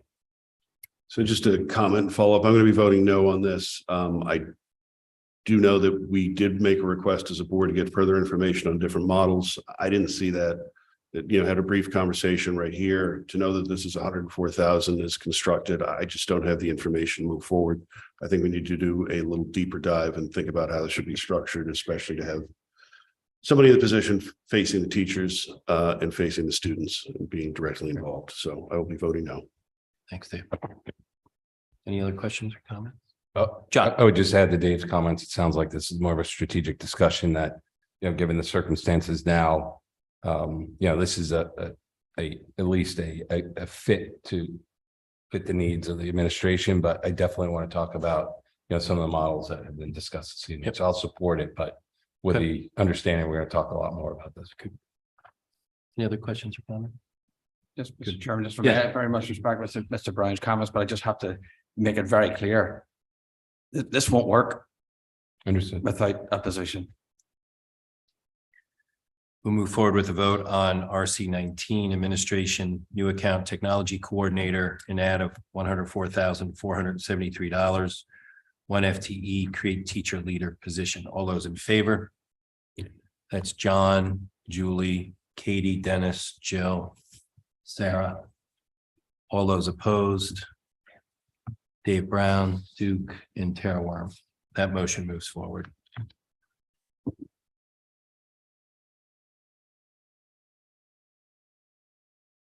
RC 15, account 73400 technology equipment, proposed reduction of $50,000, just a general reduction.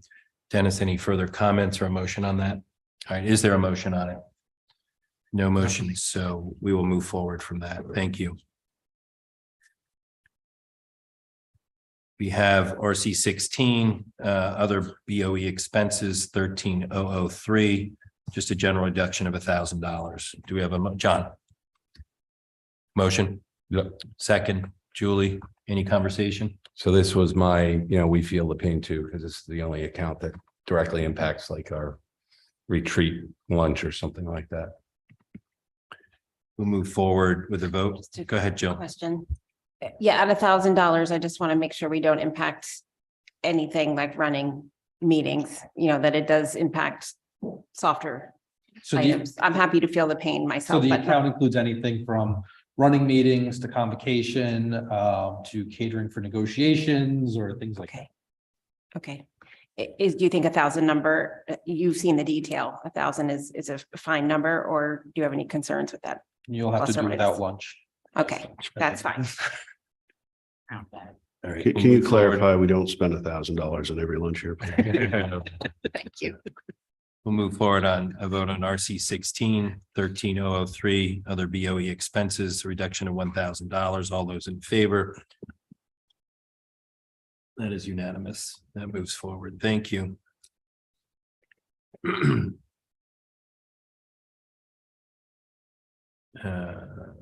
Can we do these together or? No, So, They're different RCs. yeah, RC 16 Administration 21501, Principal Director Secretary, a reduction of $46,639, a 0.60 elimination of a central office reception. Do I have a motion? Okay. Oh, sorry. I'm so sorry. All right. Reading, yes. RC 16 Administration 21501, Principal Director Secretary, reduction of $46,639, which is a 0.60 elimination of a central office receptionist. Do I have a motion? Jill, Yes. second, John, conversation, comments? It's just another one that has a slight trade-off for that's under 23. Move forward on a vote. RC 16 Administration 21501, Principal Secretary Director, decrease of $46,639, a 0.60 decrease. All those in favor? That is John, Julie, Dave, Katie, Dennis, Jill, Duke, Sarah, and Tara. That is unanimous. Thank you. We'll move on to RC 23 Administration 21501, Principal Director Secretary, a decrease of $31,093, which is a 0.40 elimination. Do I have a motion? Dennis, second by Jill. Questions or comments?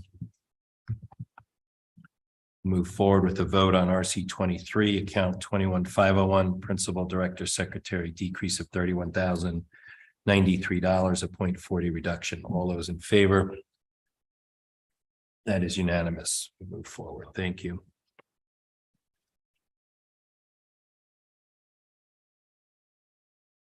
We have RC 23 Administration, account 12001, Consultant Services.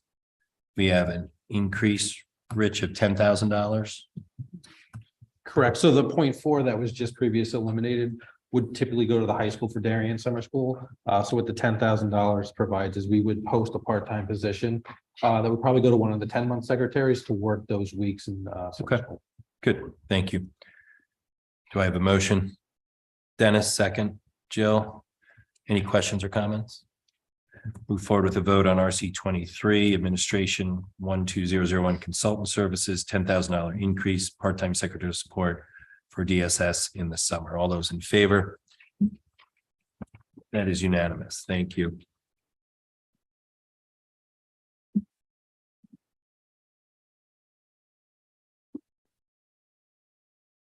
We will move forward on RC 18 administration account 31000 budget control.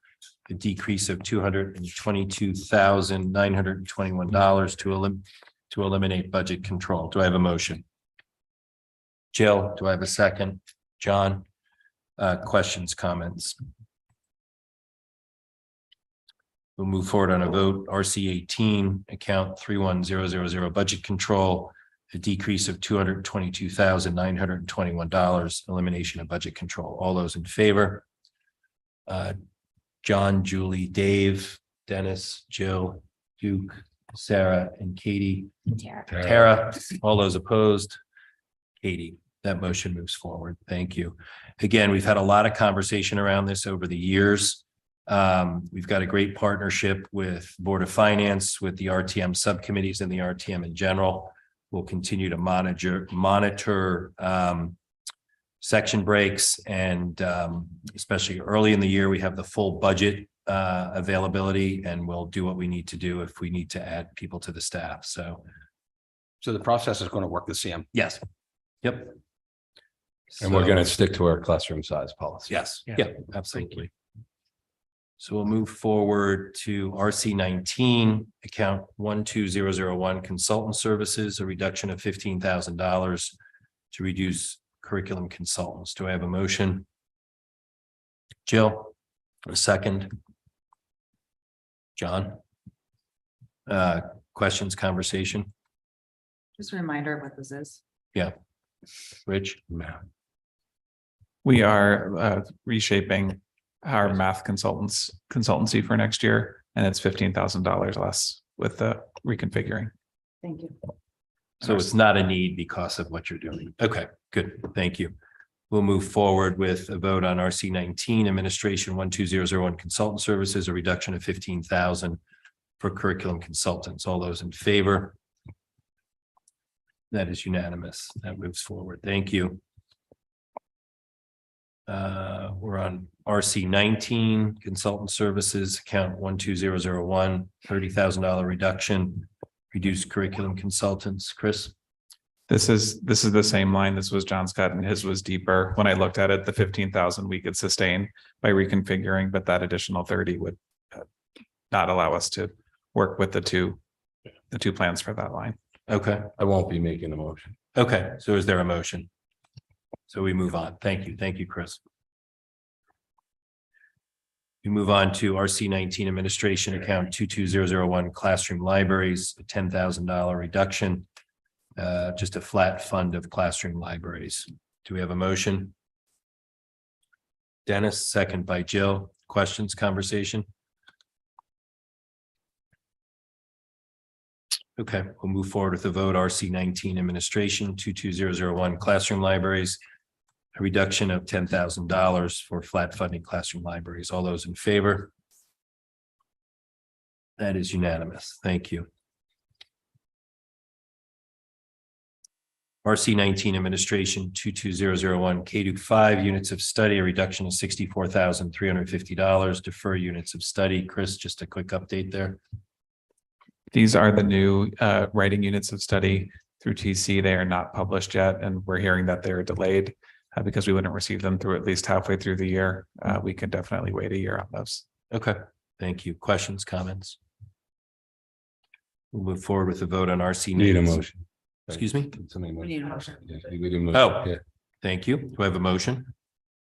Julie, second. Dennis, questions, comments? Jill? Oh, no, sorry. Okay. Move forward on a vote. RC 19 administration 22001 K-5 units of study, a reduction of $64,350. All those in favor? That is unanimous. Thank you.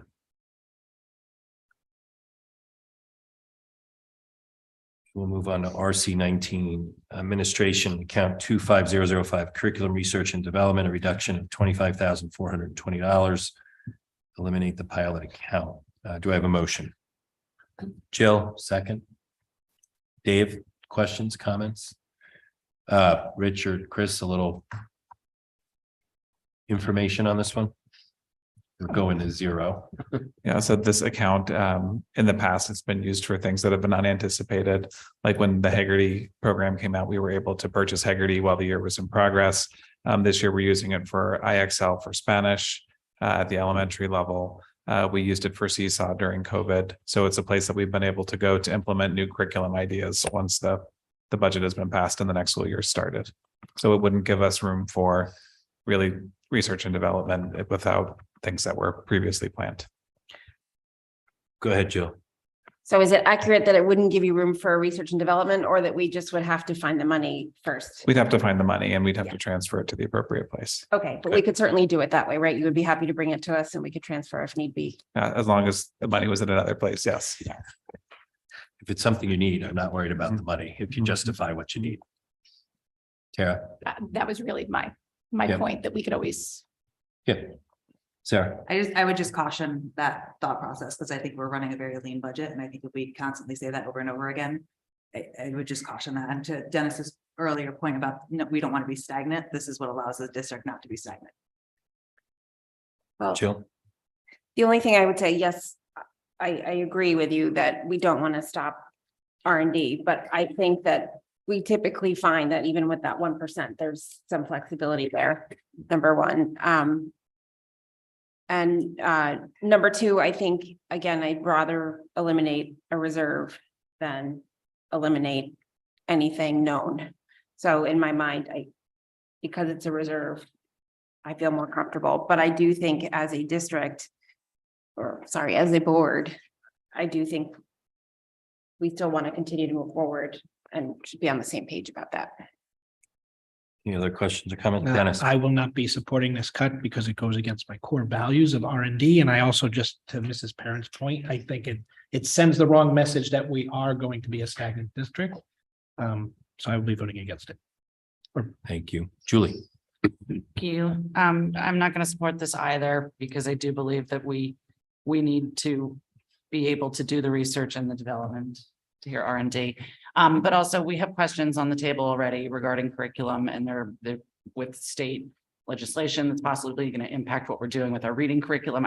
There are too many unknowns at the moment in what we're getting down to a very lean budget. So Just to be clear, we are not eliminating, or we are not doing research and development. If there is a need, you will come to the board. You will justify the need and we will find the money for you. All right. We'll move forward with a vote on RC 19 Administration 25005 Curriculum Research and Development, a reduction of $25,420. All those in favor? Dave Brown, Jill, Duke, and Tara. So that motion will not move forward. All right, thank you. We gotta vote against it. What's that?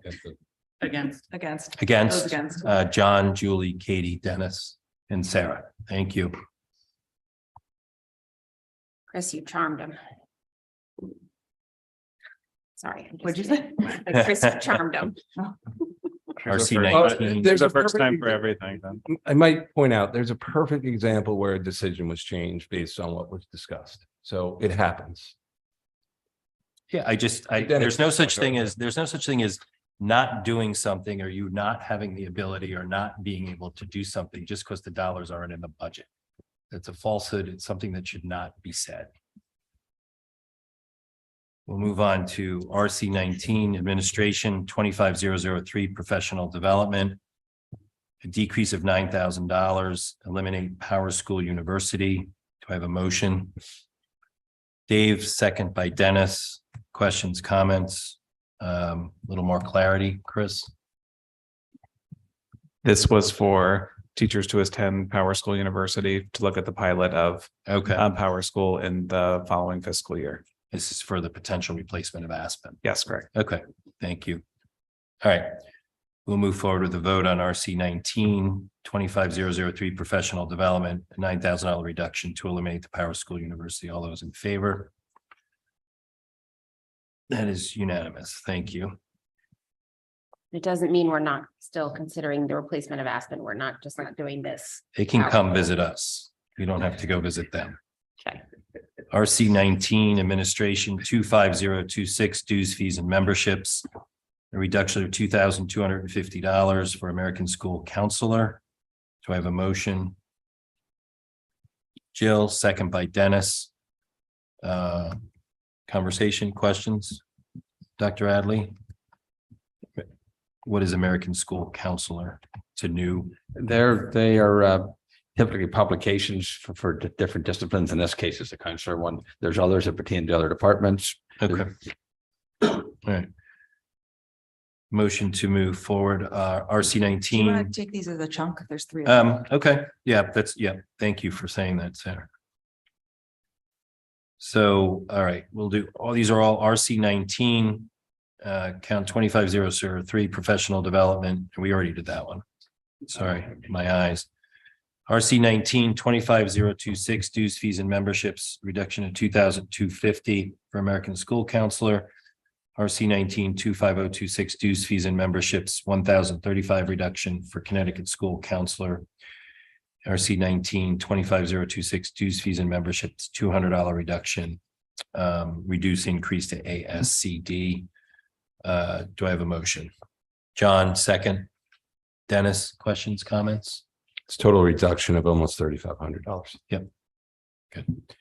We'll move forward for a vote on RC 19, account 25026 for dues, fees, and memberships. Total reduction of what, John? 3485. All right. All those in favor?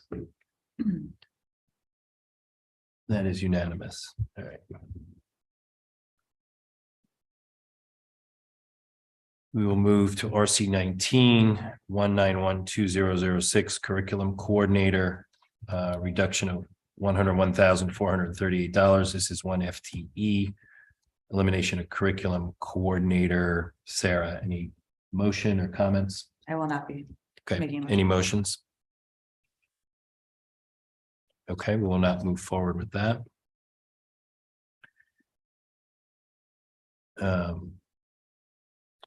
I don't think we have to go to this RC 19 budget control. Sarah, you had a reduction No, of sorry, one, we are already so we're here, good. yeah. We'll move on to RC 19. I think we can do this in a batch also. RC 19, 25003, professional development, $1,800 for Teachers College. So the 64,000 you've already eliminated, which were the units of study.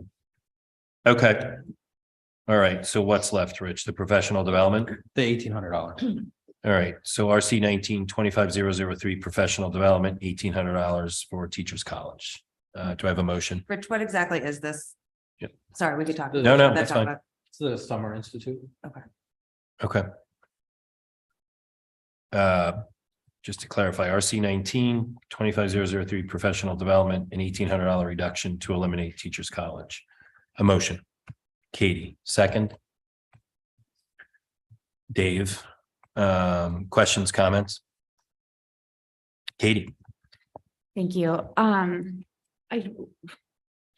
generally want to say that, in light of some of the other conversations about, changing curriculum is not the goal of this meeting. However, as it relates to budget, I have a lot of concerns about further investing in a program that has so many concerns. And specifically, I also wanted to note that from a budget standpoint, the board also learned this week that there's an additional $100,000 annually paid into the Teachers College Partnership that's not reflected in this. And that's a pretty large chunk of money that's not part of this. So I'd like to mention that as part of the discussion as well.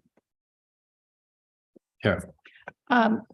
Although I am not going to vote for this at the moment, just because we can't not have a program next year.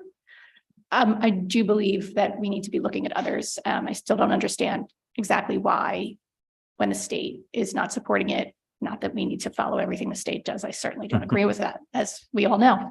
I just would like to understand better why we believe TC is better than the other programs out there, and what the other programs out there cost and what they're offering. Thanks, Tara. We'll move forward on a vote. RC 19-25003 professional development, a decrease of $1,800 for Teachers College. All those in favor? Dave, Katie, Dennis. All those opposed, that doesn't move forward. So all those So who's opposed, opposed? John, Julie, Jill, Sarah, and Tara? No. So are you gonna Yeah, so abstain?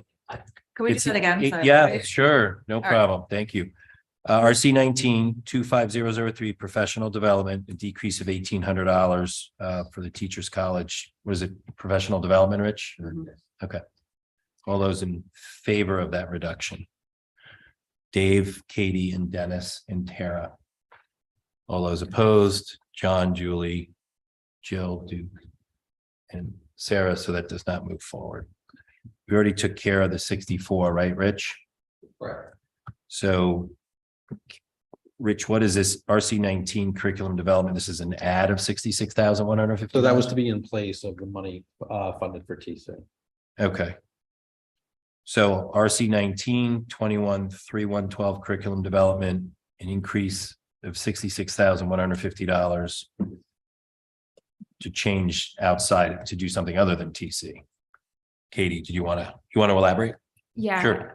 So, following up on kind of what Tara's point was, I mean, the vote that we just had wasn't going to eliminate the curriculum, right? It was just the professional development, but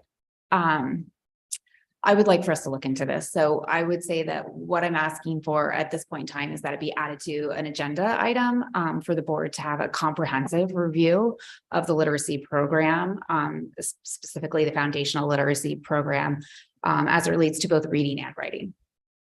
Okay, Dave. I just like to follow up those comments and point out that the $100,000 that was mentioned, I mean, that's 4 times our curriculum research and development budget. So that is a significant amount. And I agree, generally, we do have a lot of curriculum issues to look at, and I look forward to having those conversations at the board table.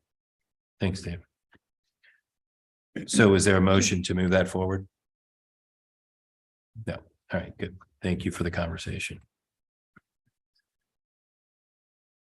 We will move on to RC 22 administration 52004 field trips, a $20,000 reduction on the robotics, looking for fundraising for trips and competitions for robotics. Do I have a motion?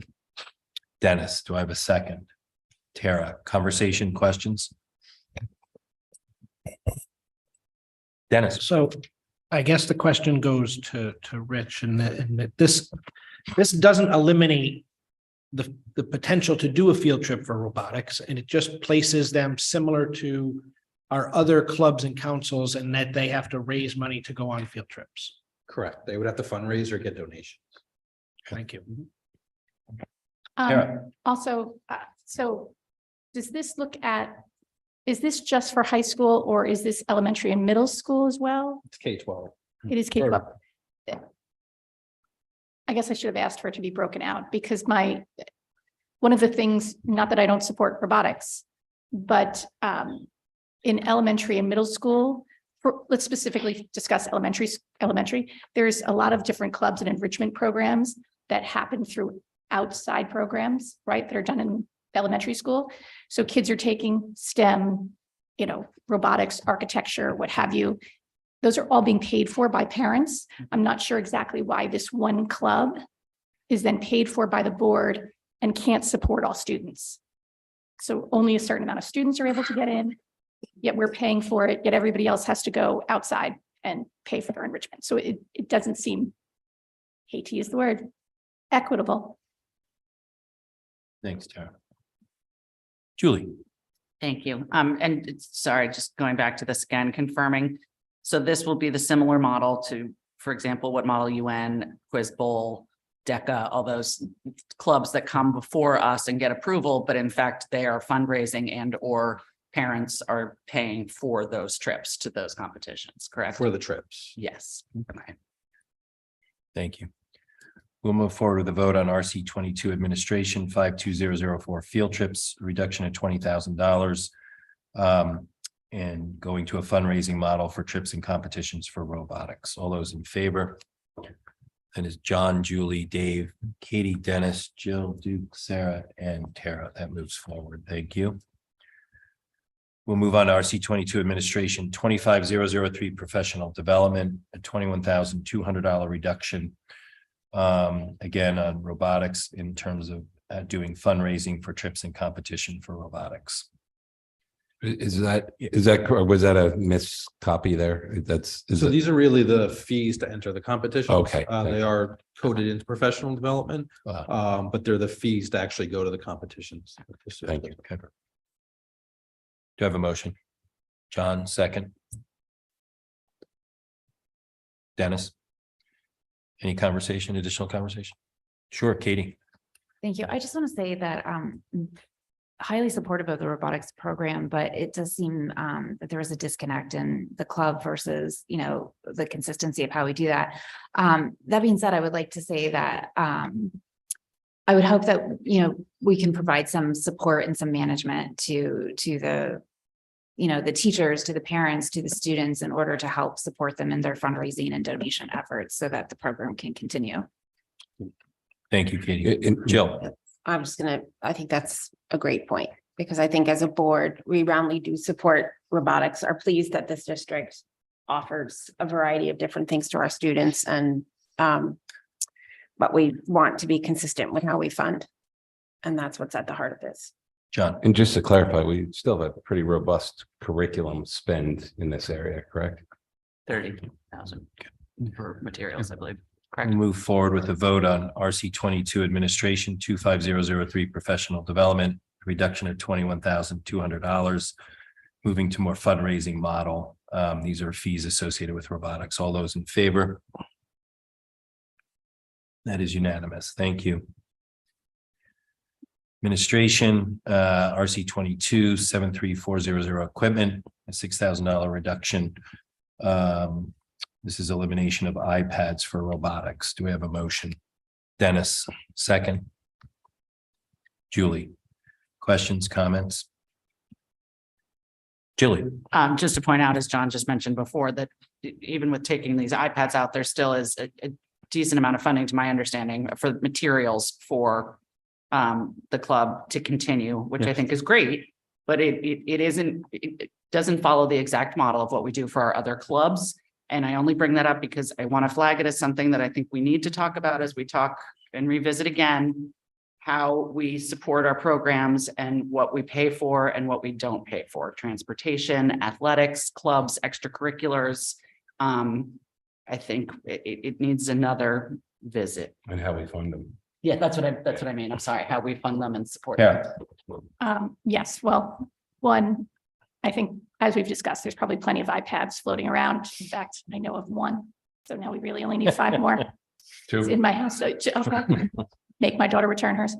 And 2, I agree with Julie, and I've been saying this a lot lately. We need to do a deep dive on the athletic budget and what the spend is, and looking into transparency and making sure it's an equal spend on all.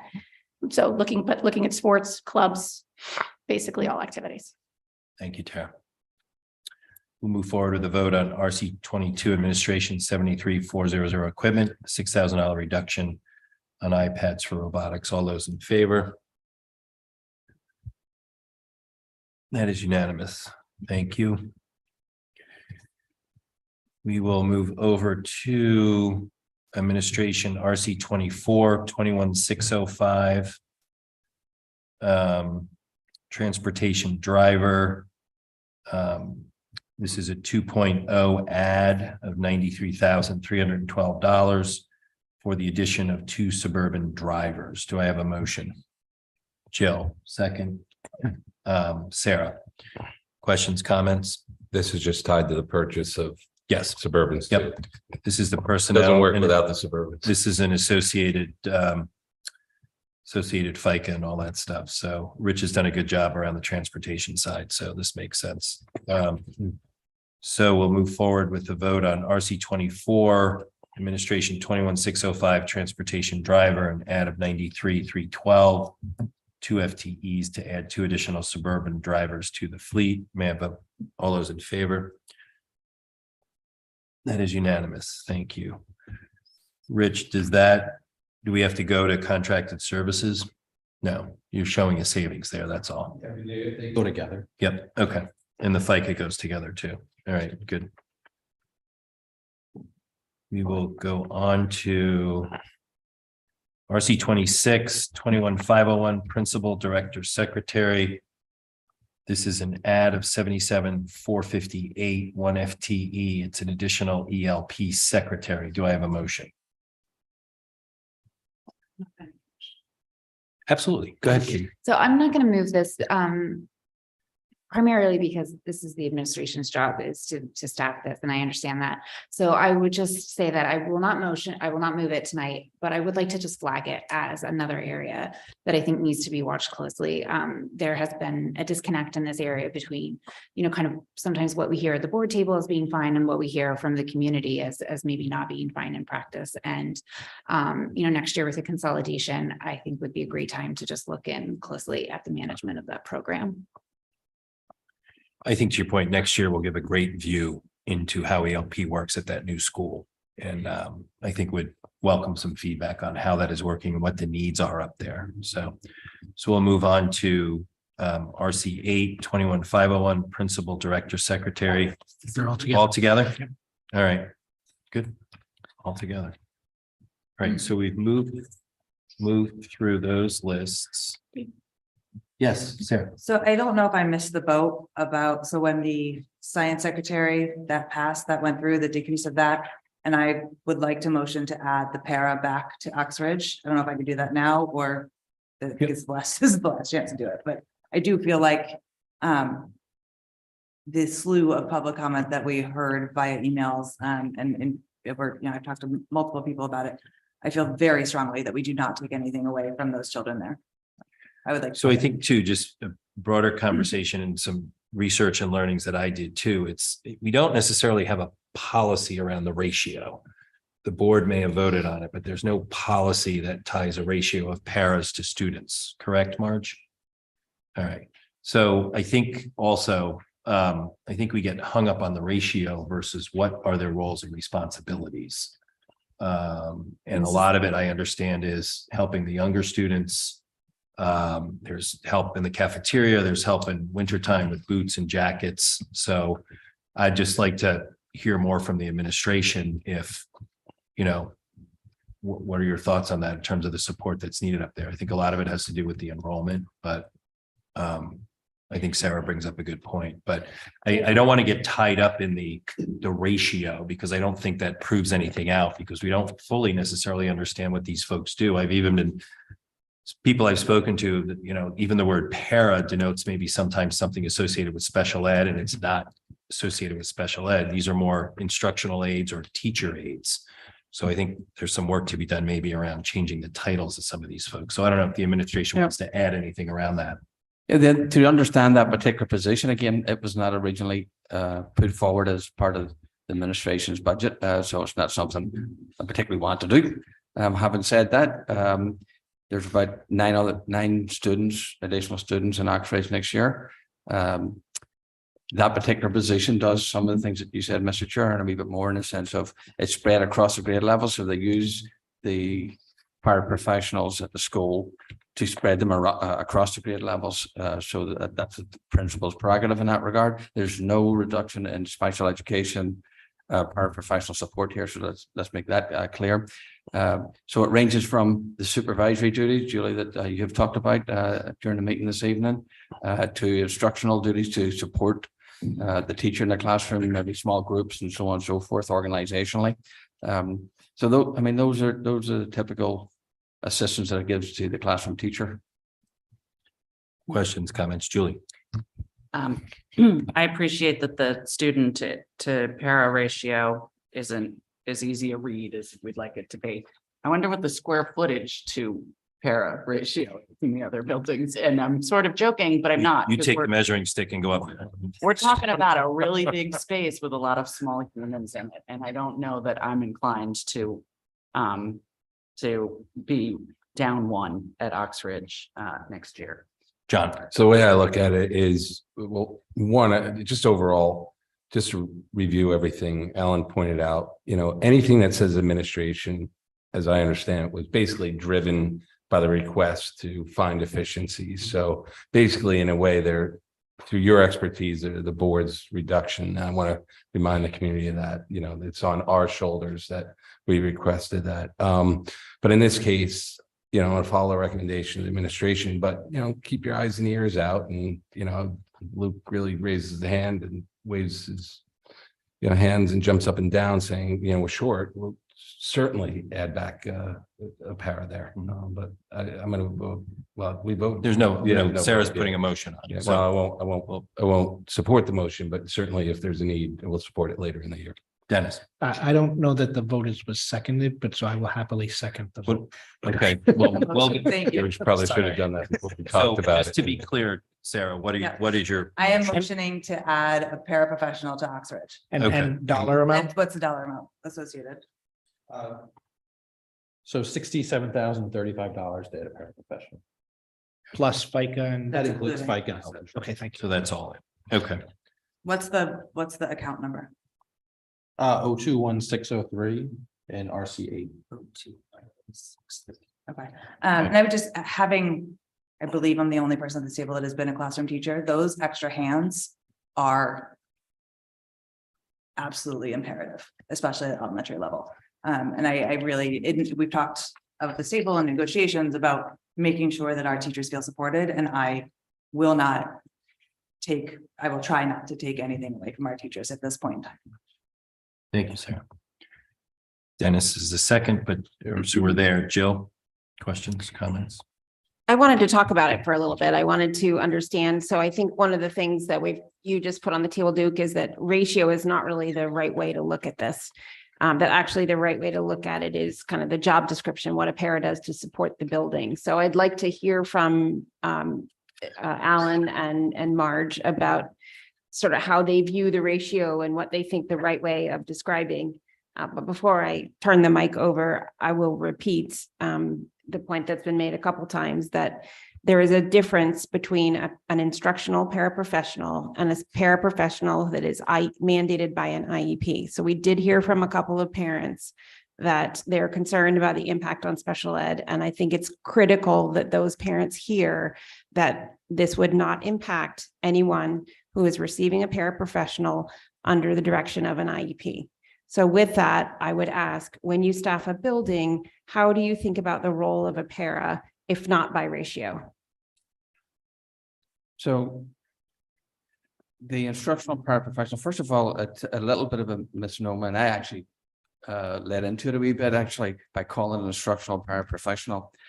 The biggest difference in a classroom is the ability and the talent of a teacher, regardless of how many people you have in that particular classroom. So we look at a composition of a particular class or classes that the teachers or the paraprofessional is going to be in. That's the job of the administration at the school to see if there is a need there. So the paraprofessional is not given instruction. I actually slipped into that earlier and I shouldn't have. They're not given direct instruction. They're not qualified to give direct instruction. They're trying to provide organizational support primarily. Then they do the duties and so on. If they can't cover, for instance, duties and safety and security, we should keep it in. If they can't, if there's a need as identified by the principal, organizationally in the classroom, behavior in the classroom, that the teachers needs, the kids need, then we should do it. I didn't put it in for the first budget.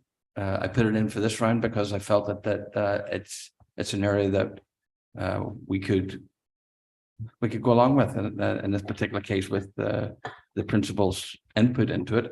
Now he would listen, there's no doubt about it. He advocated for it. So I'm just saying that. But at the same time, looking at those variables from the composition of the class to the teachers, to the grade level, to the supervision that's necessary. I'd like to keep it, but it's an area where I feel we can manage it. Like all of these reductions.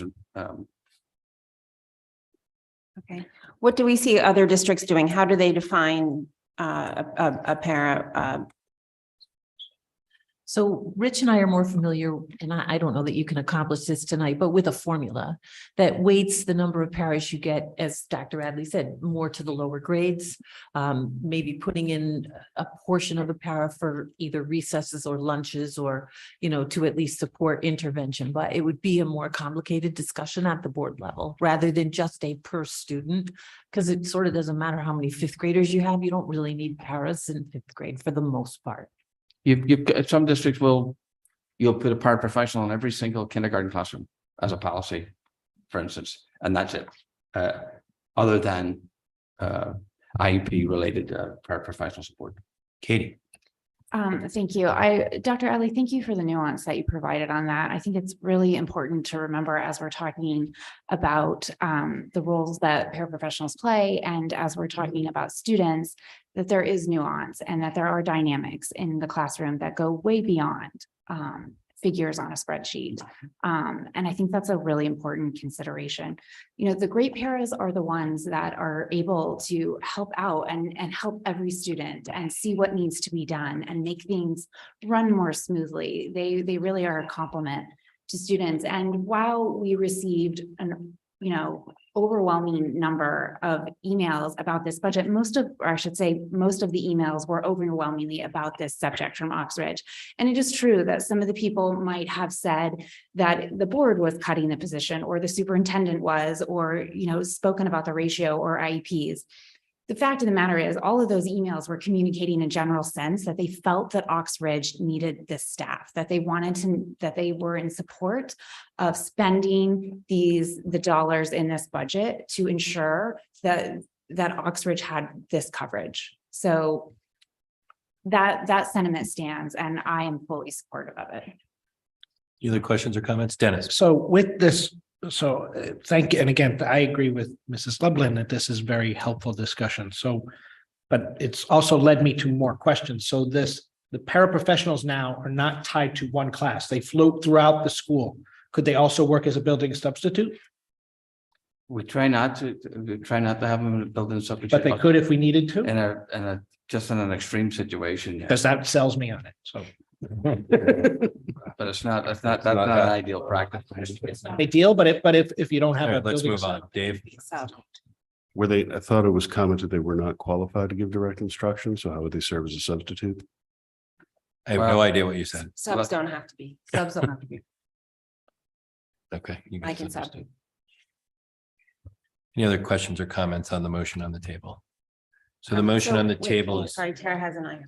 sorry, Carol. Go ahead. So, Dr. Addy, I think I heard you say Dr. Forshaw was advocating for this, so he strongly feels that he needs this. He can manage with that, he can manage without it, but he'd be pleased to have it back. Thank you. All right, the motion on the table is for, Sorry. go ahead, Jill. You can punch me later. Marge, I think what I would like to say is, it sounds like this is a conversation we can have at a future date, and I would really like to. All right, Rich, I might need your help here. We're going to add to RC. The motion is to add to RC. So RC, well, it's RC 8 and RC 25. Okay. So RC 8 would be for 38,805. Wait, say that again, sorry. So RC 8 would be for $38,805, which would be for a teacher aide salary. And then RC 25, the associated benefits, so 84002, which is the FICA account, 2,969, and then health insurance 82003, which is 25,261. So a total of 67,035. Tell me when you're good, Sarah. That's fine. We're gonna do it all. So we'll have a vote for what Rich said on that RC. All those in favor? Julie, Katie, Dennis, Jill, Sarah, and Tara. All those opposed? All right, that motion moves forward. Thank you. What was the total dollar amount of all that? Just so I can. 67,035. Thank you. All right, so wait. All right. Sorry, sorry, I missed the vote. That's really good. I only missed one. So Dave, Duke. Yeah. And who else was against? You abstained. Thank you. That's what I missed. So I was against. John was against and Jill was for. Yes. Okay, thank you. All right, Rich. What's our numbers there from that exercise?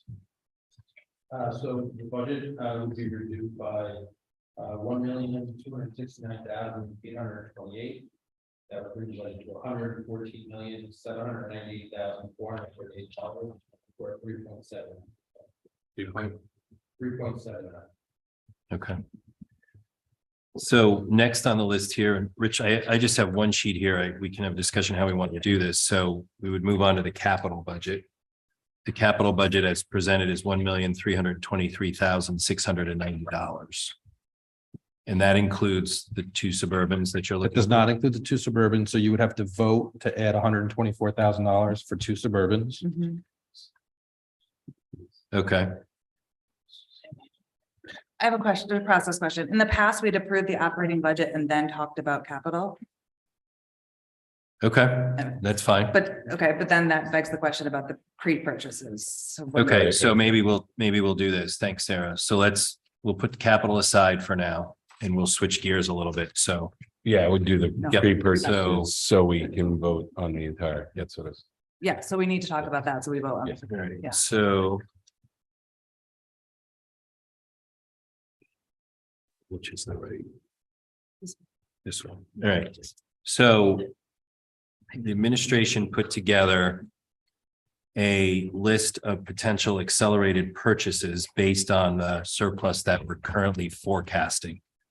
The goal here is, and there's some history here where we've used surpluses, we haven't used surpluses, we've given on an annual basis money back to the town. So I think the goal here and what's happened in the past is by the time we've gotten to the end of the year, we're beyond the budget process and we have a surplus and we've decided to use some of that surplus for pre-purchases, but some of the pre-purchases we've done are still built into the budget. So we wind up with excess funds in the budget or an increase to the surplus. So we thought it's best to look at the potential pre-acquisitions earlier in the budget so we could have a handle as to what that would do to the budget. And we also worked with the Board of Finance and got their feedback on how to look at this. They are fine with looking at accelerated purchases. Again, the goal is not to have spikes in the budget on a go-forward basis. So taking 500,000 and paying for something and knowing that that's recurring down the road, it just adds to these spikes to the budget. So we wanted the budget to be more consistent going forward and look at items that do not necessarily spike the budget, but make sense to do some pre-purchasing on. So yeah, I mean, I think we consulted with our friends at F&B also.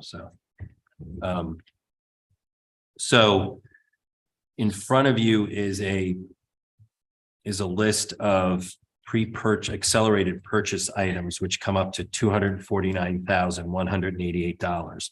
So what we would do just from a budget perspective is we would have a motion. We can have discussions if there's any individual items you want to talk about. I think it's a good list. The administration did a good job on this and move this forward so it's built into the budget. And then these would come up for a vote in terms of transfers and probably the March budget. Correct, Rich?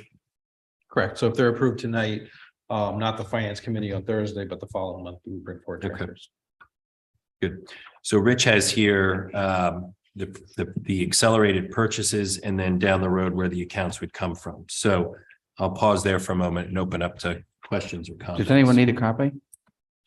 No. Katie. It's just one question about the transfer date in the March. There's no concerns that that's too early in the year, or is there a reason that we would not wait until we were like further through the school year? So these are for this current fiscal year. It's not for the next fiscal year. So you're using this year's budget and transferring out of this year's fiscal year 23. But I think the question it's a good question, Katie. The question I posed to the administration was, what are you comfortable with in terms of your forecasted surplus? So the accounts that we flagged as areas that you could take the funds from are all essentially accounts that have had these balances really since the beginning of the year, roughly. Nothing's really changed. As an example, the maternity leave is what it is. That money's not going to change, going down. Same with the hiring of the assistant facilities director, the maintenance contract, the grounds contract, and the custodial contract. Those positions have already been filled. That money's already been saved, and it's kind of just money that's sitting there within your budget. So it's not as if we're going to end up having to use that for that given cause that it was appropriated for. And so, Rich, just as a follow-up on that question, so you do the 249,000 in accelerated purchases. What's the forecast stand at now in terms of the surplus? So we are forecasting a positive balance of about $700,000. About half of that $700,000 is excess cost related. So if we look at the general education RCs, it's about 350,000 balance of special education.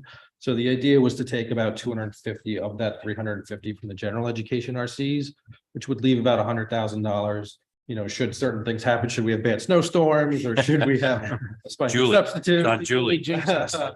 Or something along those natures that we could cover for those few months that are left in the school year and leave the special education surpluses untouched.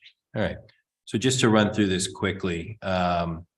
So the accelerated purchase are for boys soccer uniforms, field hockey uniforms, boys golf uniforms, girls swimming uniforms, football uniforms, an auto scrubber, speed scrubber, wet vac, elementary cellos, viola, keyboard amplifier, pottery wheels, elementary teacher Chromebooks, an AED, a Delta saw, metalworking, welding, environmental science, behind stories, French and Spanish digital licensing, intro to chemistry, renewal of online law and government, and AP human geography books. So that compromises it. So any additional questions or thoughts, Julie? Just as a, for example, Rich, so that's not all the uniforms on the replacement schedule for next year, but that's what you thought was the right amount to move forward. So we looked at fall sports only. Okay. And then we looked at what would be reoccurring in fiscal 25. So we didn't want anything to pre-purchase now that would have to come in fiscal 25. So these are purchased in proposed for 24, then we wouldn't have to worry about it in 25 to see that spike. So again, it keeps, we're kind of moving away from the spikes in the budget. Understood. Good Thank question. you. All right, good.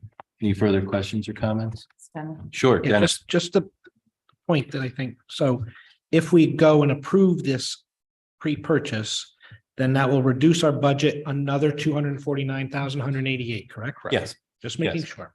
Correct. Thank you, Dennis. Jill. Just in terms of nomenclature, the only thing we're doing tonight is eliminating these from the budget. And then what we would do in a future meeting is transfer the money in for purchase. So, correct? Yeah. Okay. Good. So what's the motion on the? So we'll move forward. We'll have a motion to accelerate purchases. So I think we just have to eliminate tonight. So these would all be cuts. Yeah, so Items. how do we, we're gonna do it as batch, right? So how do we word that? Because they're different. Per the memorandum, right? Per the memorandum. A motion to, To decrease the budget by. Where's the, hold on.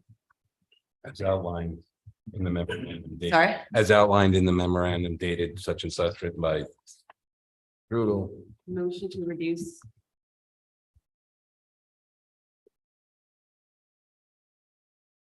Yeah, here you want.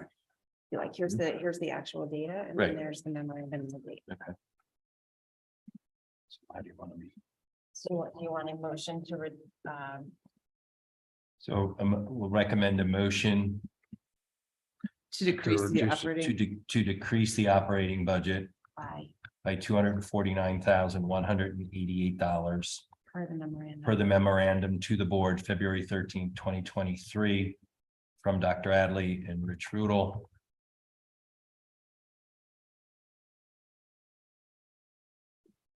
And then Rich, you've got all the RCs and stuff like that. So, all right. So second, Dennis. All those in favor? Katie just left, so. Unanimous outside of Katie. What does that bring us to, Richard? So the total reduction is $1,519,016. So it would bring the budget down to $114,549,250, which is a 3.56. All right, thanks, Rich. Thank you, everyone. So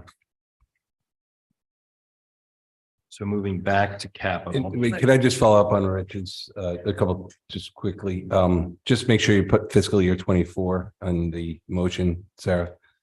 Just so there's no, Decrease the fiscal year 24 operating budget. yeah, just so we're okay. And then two, that rate of increase is going to ultimately change based on, I mean, it's going to be, that's not actual spending, that's budgeted spending for fiscal year 23. So we're. So it's the adopted budget to Board of Ed budget. Yeah, thank you. Thanks, John. All right, so we're set there. We'll move on to the Now, do capital. we approve the operating budget now, or do we wait until we do capital? You're right. Thank you. Well, All right, so, for that all right, piece. Rich, so give me the numbers again. Operating budget of, 114,549,250. and representing a $3.56. 3.56. Thank you. Thank you all. All right. Thank you all for all the hard work. Thank you for the conversations. Thank you for all the work done by the administration and all the feedback from all our parents and folks in the district. May I have a motion to approve an operating budget of $114,549,250, representing a 3.56 increase for the 2023-2024 school year. Dennis, second by Jill. All those in favor? That is unanimous without the Tara worm. So thank you all. We've moved the superintendent budget to the board budget. We'll start the next journey over to the Board of Finance. So thank you all for all the hard work. Thank you to the board for working through all the recommendations for efficiencies by the administration. Thank you to the administration for all that hard work on your end. And thank you again for all the feedback we've received from parents and folks throughout the school district. We will move forward to the capital budget, Rich. So the capital budget as proposed is $1,323,690. And we need a motion to. So you did add the drivers. We do need 2 Suburbans. Right. We would need a motion to add 2 Suburbans for $124,000. Okay. Dennis, so moved. Okay. Julie, question? Okay. All right. So thank you. So we have a motion on the table to add to the capital budget $124,000 for the purchase of 2 Suburbans. All right. All those in favor? That is unanimous. Tara, 2 Suburbans. Thank you. All right. So now, Rich, our capital budget is. So if there are no changes, the total budget would be $1,447,690. $1,447,690. 690. Okay. Any questions pertaining to anything within the capital budget? John. What we do with the, I'm sorry, please. There's an item Thank on the you. list for adjustment, the auditorium. On the spreadsheet. Yeah. Right. So if we move this out. So we The have. February 22nd facilities meeting, the committee discussed the auditorium project, right? So. Do we have to vote to take it out of capital? Yes. So we want- Dennis, was there a recommendation from We thought to take it out of capital. take the whole thing out of capital? Correct. No. No, sorry. Where is it? So as I understood it, there. Dr. Adley came back after the meeting in consultation with our facilities committee to maintain the priority 1 and priority 3 item as listed. I'm doing this by memory because I don't have the memo in front of me. Keep that in the budget and the rest would be eliminated from the capital. Okay. So do we have those numbers, Rich?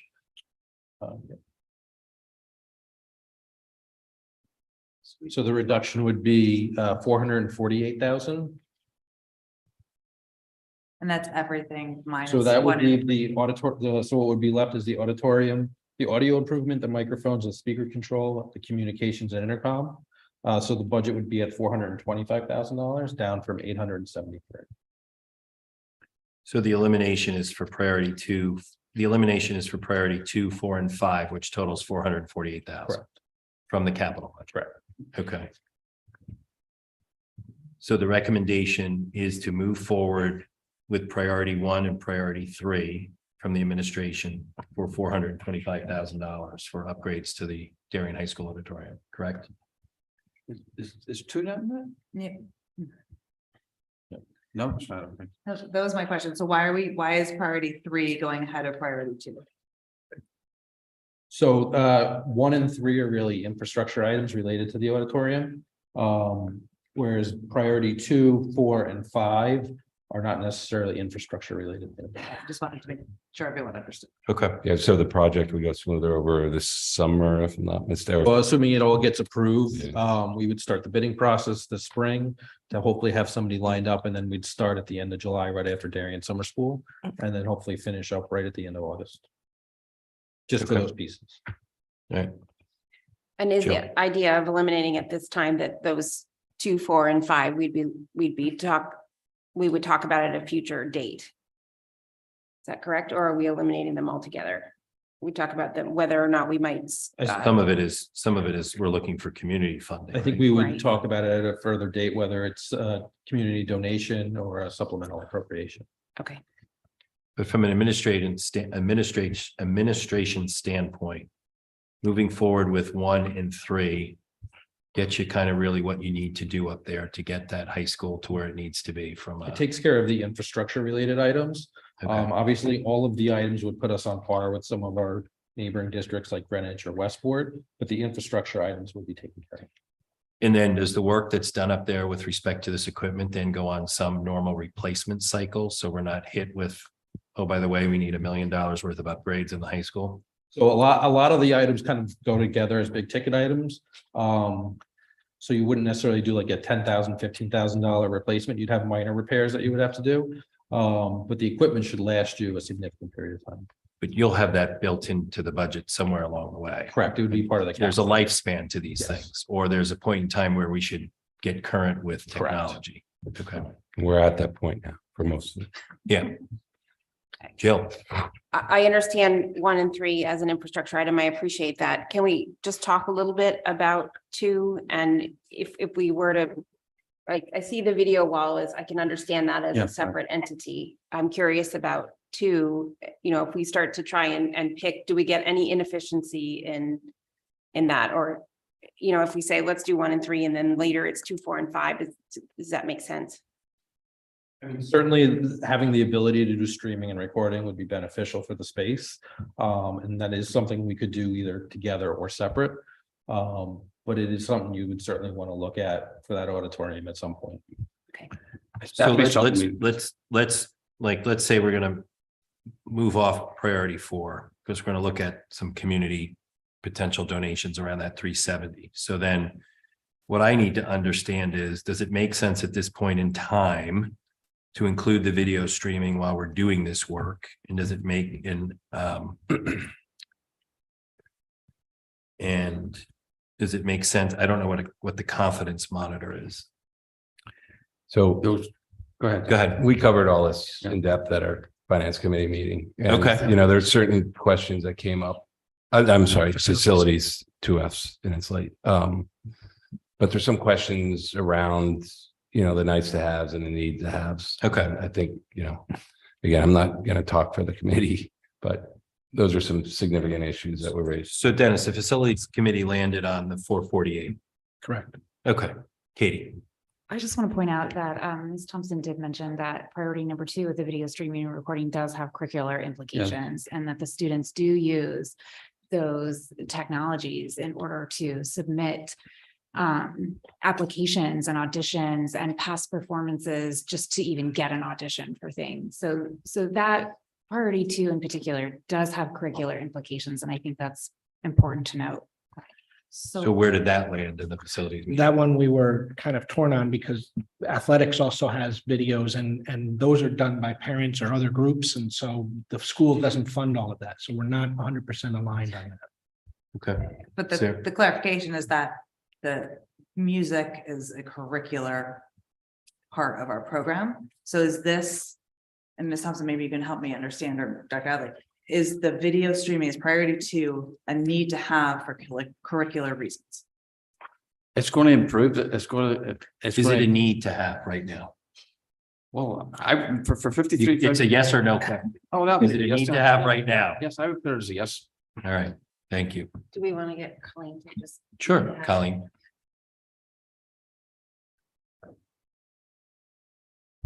Thank you. In identifying the priorities, curriculum was at the forefront. And so when listing priority 2, the video and streaming, it does have a big curricular impact because we're using what we record in the auditorium for classroom. We're using it. So, you know, it's a nice to have to be able to send it out to send it out to people outside of the school. But the need to have is being able to get high quality video and audio for our students to listen back to. And, you know, if they're only rehearsing in the smaller spaces or in the larger spaces without an audience, and we don't have a way to capture that through in a high quality way that we should in that type of space. That's one of the reasons for that request. And also, I mean, our performing arts program is a big part of the face of our district. So, you know, to be able to capture what we're doing on the stage from convocation to theater to music, and to be able to share that with the community, but also to you know, demonstrate the types of arts programs we have in the district. It's important to have the ability to record and to stream in the space. Thank you, Colleen. Jill. Colleen, maybe you don't exactly know, but can you tell me which classes would use that recording capability that you're talking about? Sure. Band, chorus, and orchestra would be the major ones. And then the music technology classes, the students who are involved in setting up and studying streaming as part of their curriculum, which is part of their curriculum. So they would use that. They would use the equipment as well. All right. Thank you.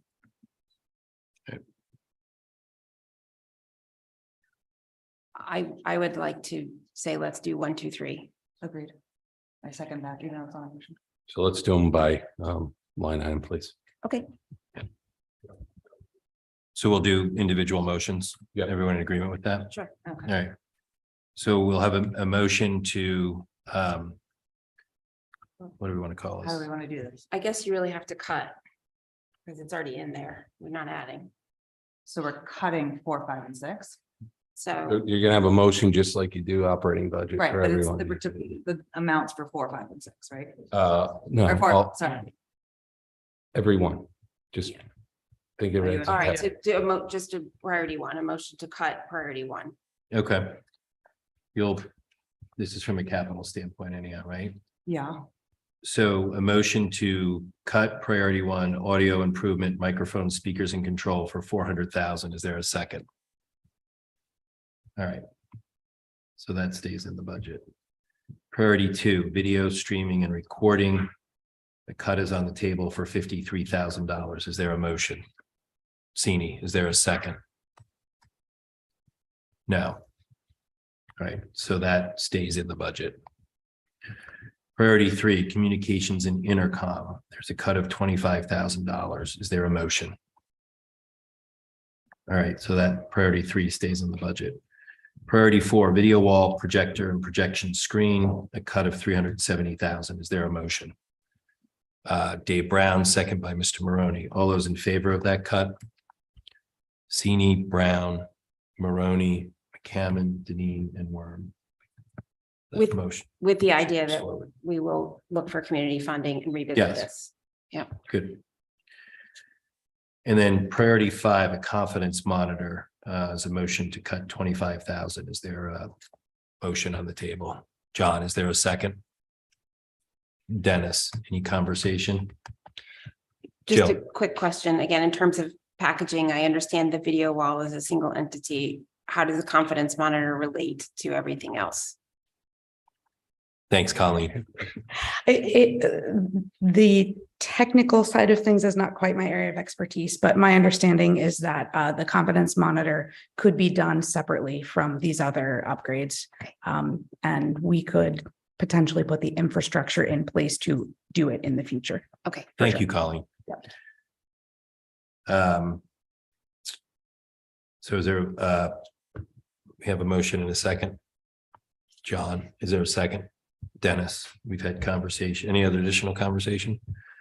So a vote on priority 5, confidence monitor, a reduction of 25,000. All those in favor? That's Sini, Brown, Jill, Deneen, and Warren. All right, good. Thank you.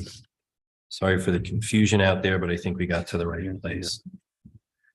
All right, Rich. So now we do go back to a motion to approve the capital budget. So the total reduction was $271,000. So the capital budget would be $1,052,690. $690. $690. $1,052,000. $52,690. 690. So may I have a motion to move forward the fiscal 23 23-24. Is that right? 23-24 capital budget in the amount of $1,052,690. Do I have a motion? Jill, second. Dennis, all those in favor?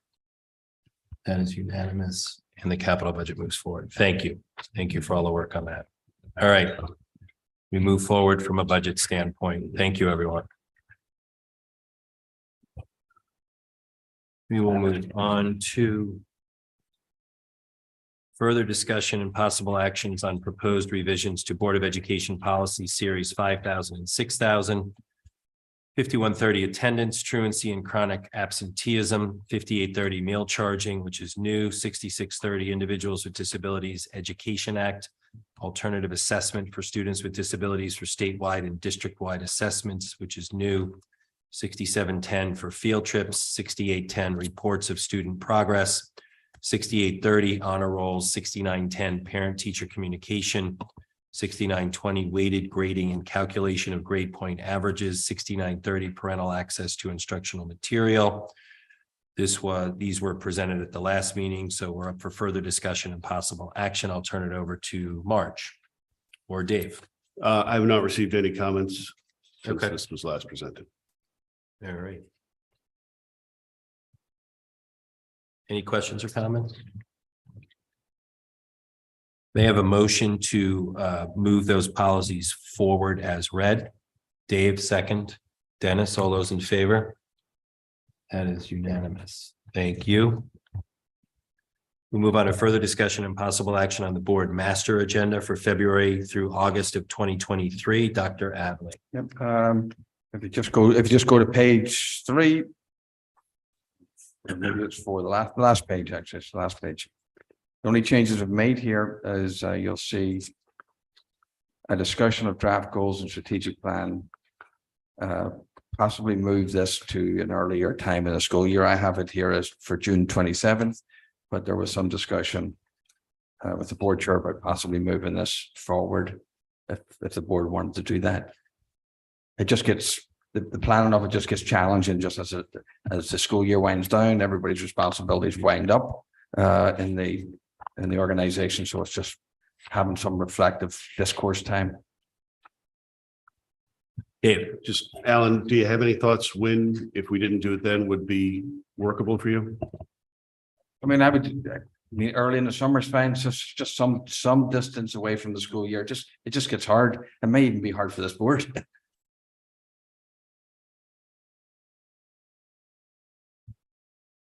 Any additional comments or questions? So you're proposing it, Alan, for July after at the board self-evaluation, the goals, Well, I think we have it. kind of like last year. That's where it is now. Yep. That's right, like last Yep. year. You didn't, you just Yep. have it in there marked so we could discuss Yep. it. Yes. We talked about it because then what we ended up with was, kind of having a discussion in July, sort of coming up with raw material, really refining in the end of July, and then not voting until the end of August, which puts us almost 2 months into our year, including the budget. So I respect administration's schedule, but I think the question is, the the summers, which is a heavy work time, is already passed when we're already saying these are our goals for the year. So that was, I think, the concern with having it there. It might be that we need to make a one-time adjustment somehow and start and just shift the work overall. So that it's not such a heavy load to make that translation into goals. If we, maybe we need to get some things on a more iterative cycle. We But- even discussed having a possible special meeting just to Yes. kick this off and start the conversation around it earlier. And I think that was part of our discussion, that maybe we had a special meeting to talk about, do the budget postmortem and talk about how we Right. thought this process went, and then Right. talk about goals that as well. Okay. As well. Dave, I would just back up Mrs. McCammon. I think that we've identified the budget process. It would be better to do things sooner. I think certainly setting goals, looking ahead after we've started a new fiscal year is a bit late. It's certainly not business practice advising. So anything we can do to start moving things forward in general will be appreciated. so do we want to make any adjustments now or will? Why don't we look for a date for a Yeah. special meeting then? Or just Okay. take it off the master Yeah, agenda. okay, yep, that's fine. All right. So.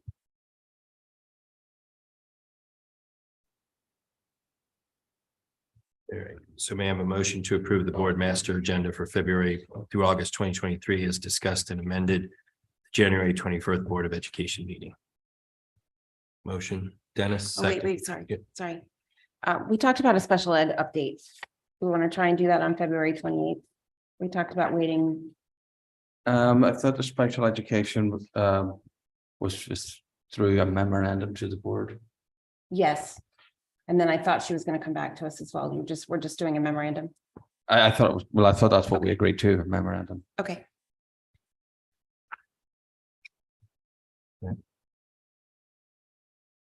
So may I have a motion to approve the board master agenda for February through August 2023 as discussed and amended at the January 21st Board of Education meeting. Dennis, second by Julie. All those in favor? That is unanimous.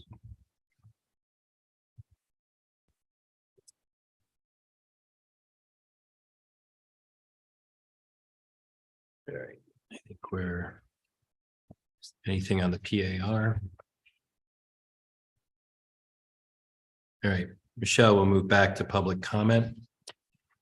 If Anything on anyone, the PAR? Anyone? Marge? Thank you. Anyone in person would like to participate? If anyone on Zoom would like to participate, please use the raised hand option. There are no raised hands at this time. All right, thank you everyone for attending. Thank you for those in Zoom. Thank you everyone for the hard work on the budget. We move forward and everyone please enjoy and have some rest over the holiday vacation break. Thank you. We have a motion to adjourn.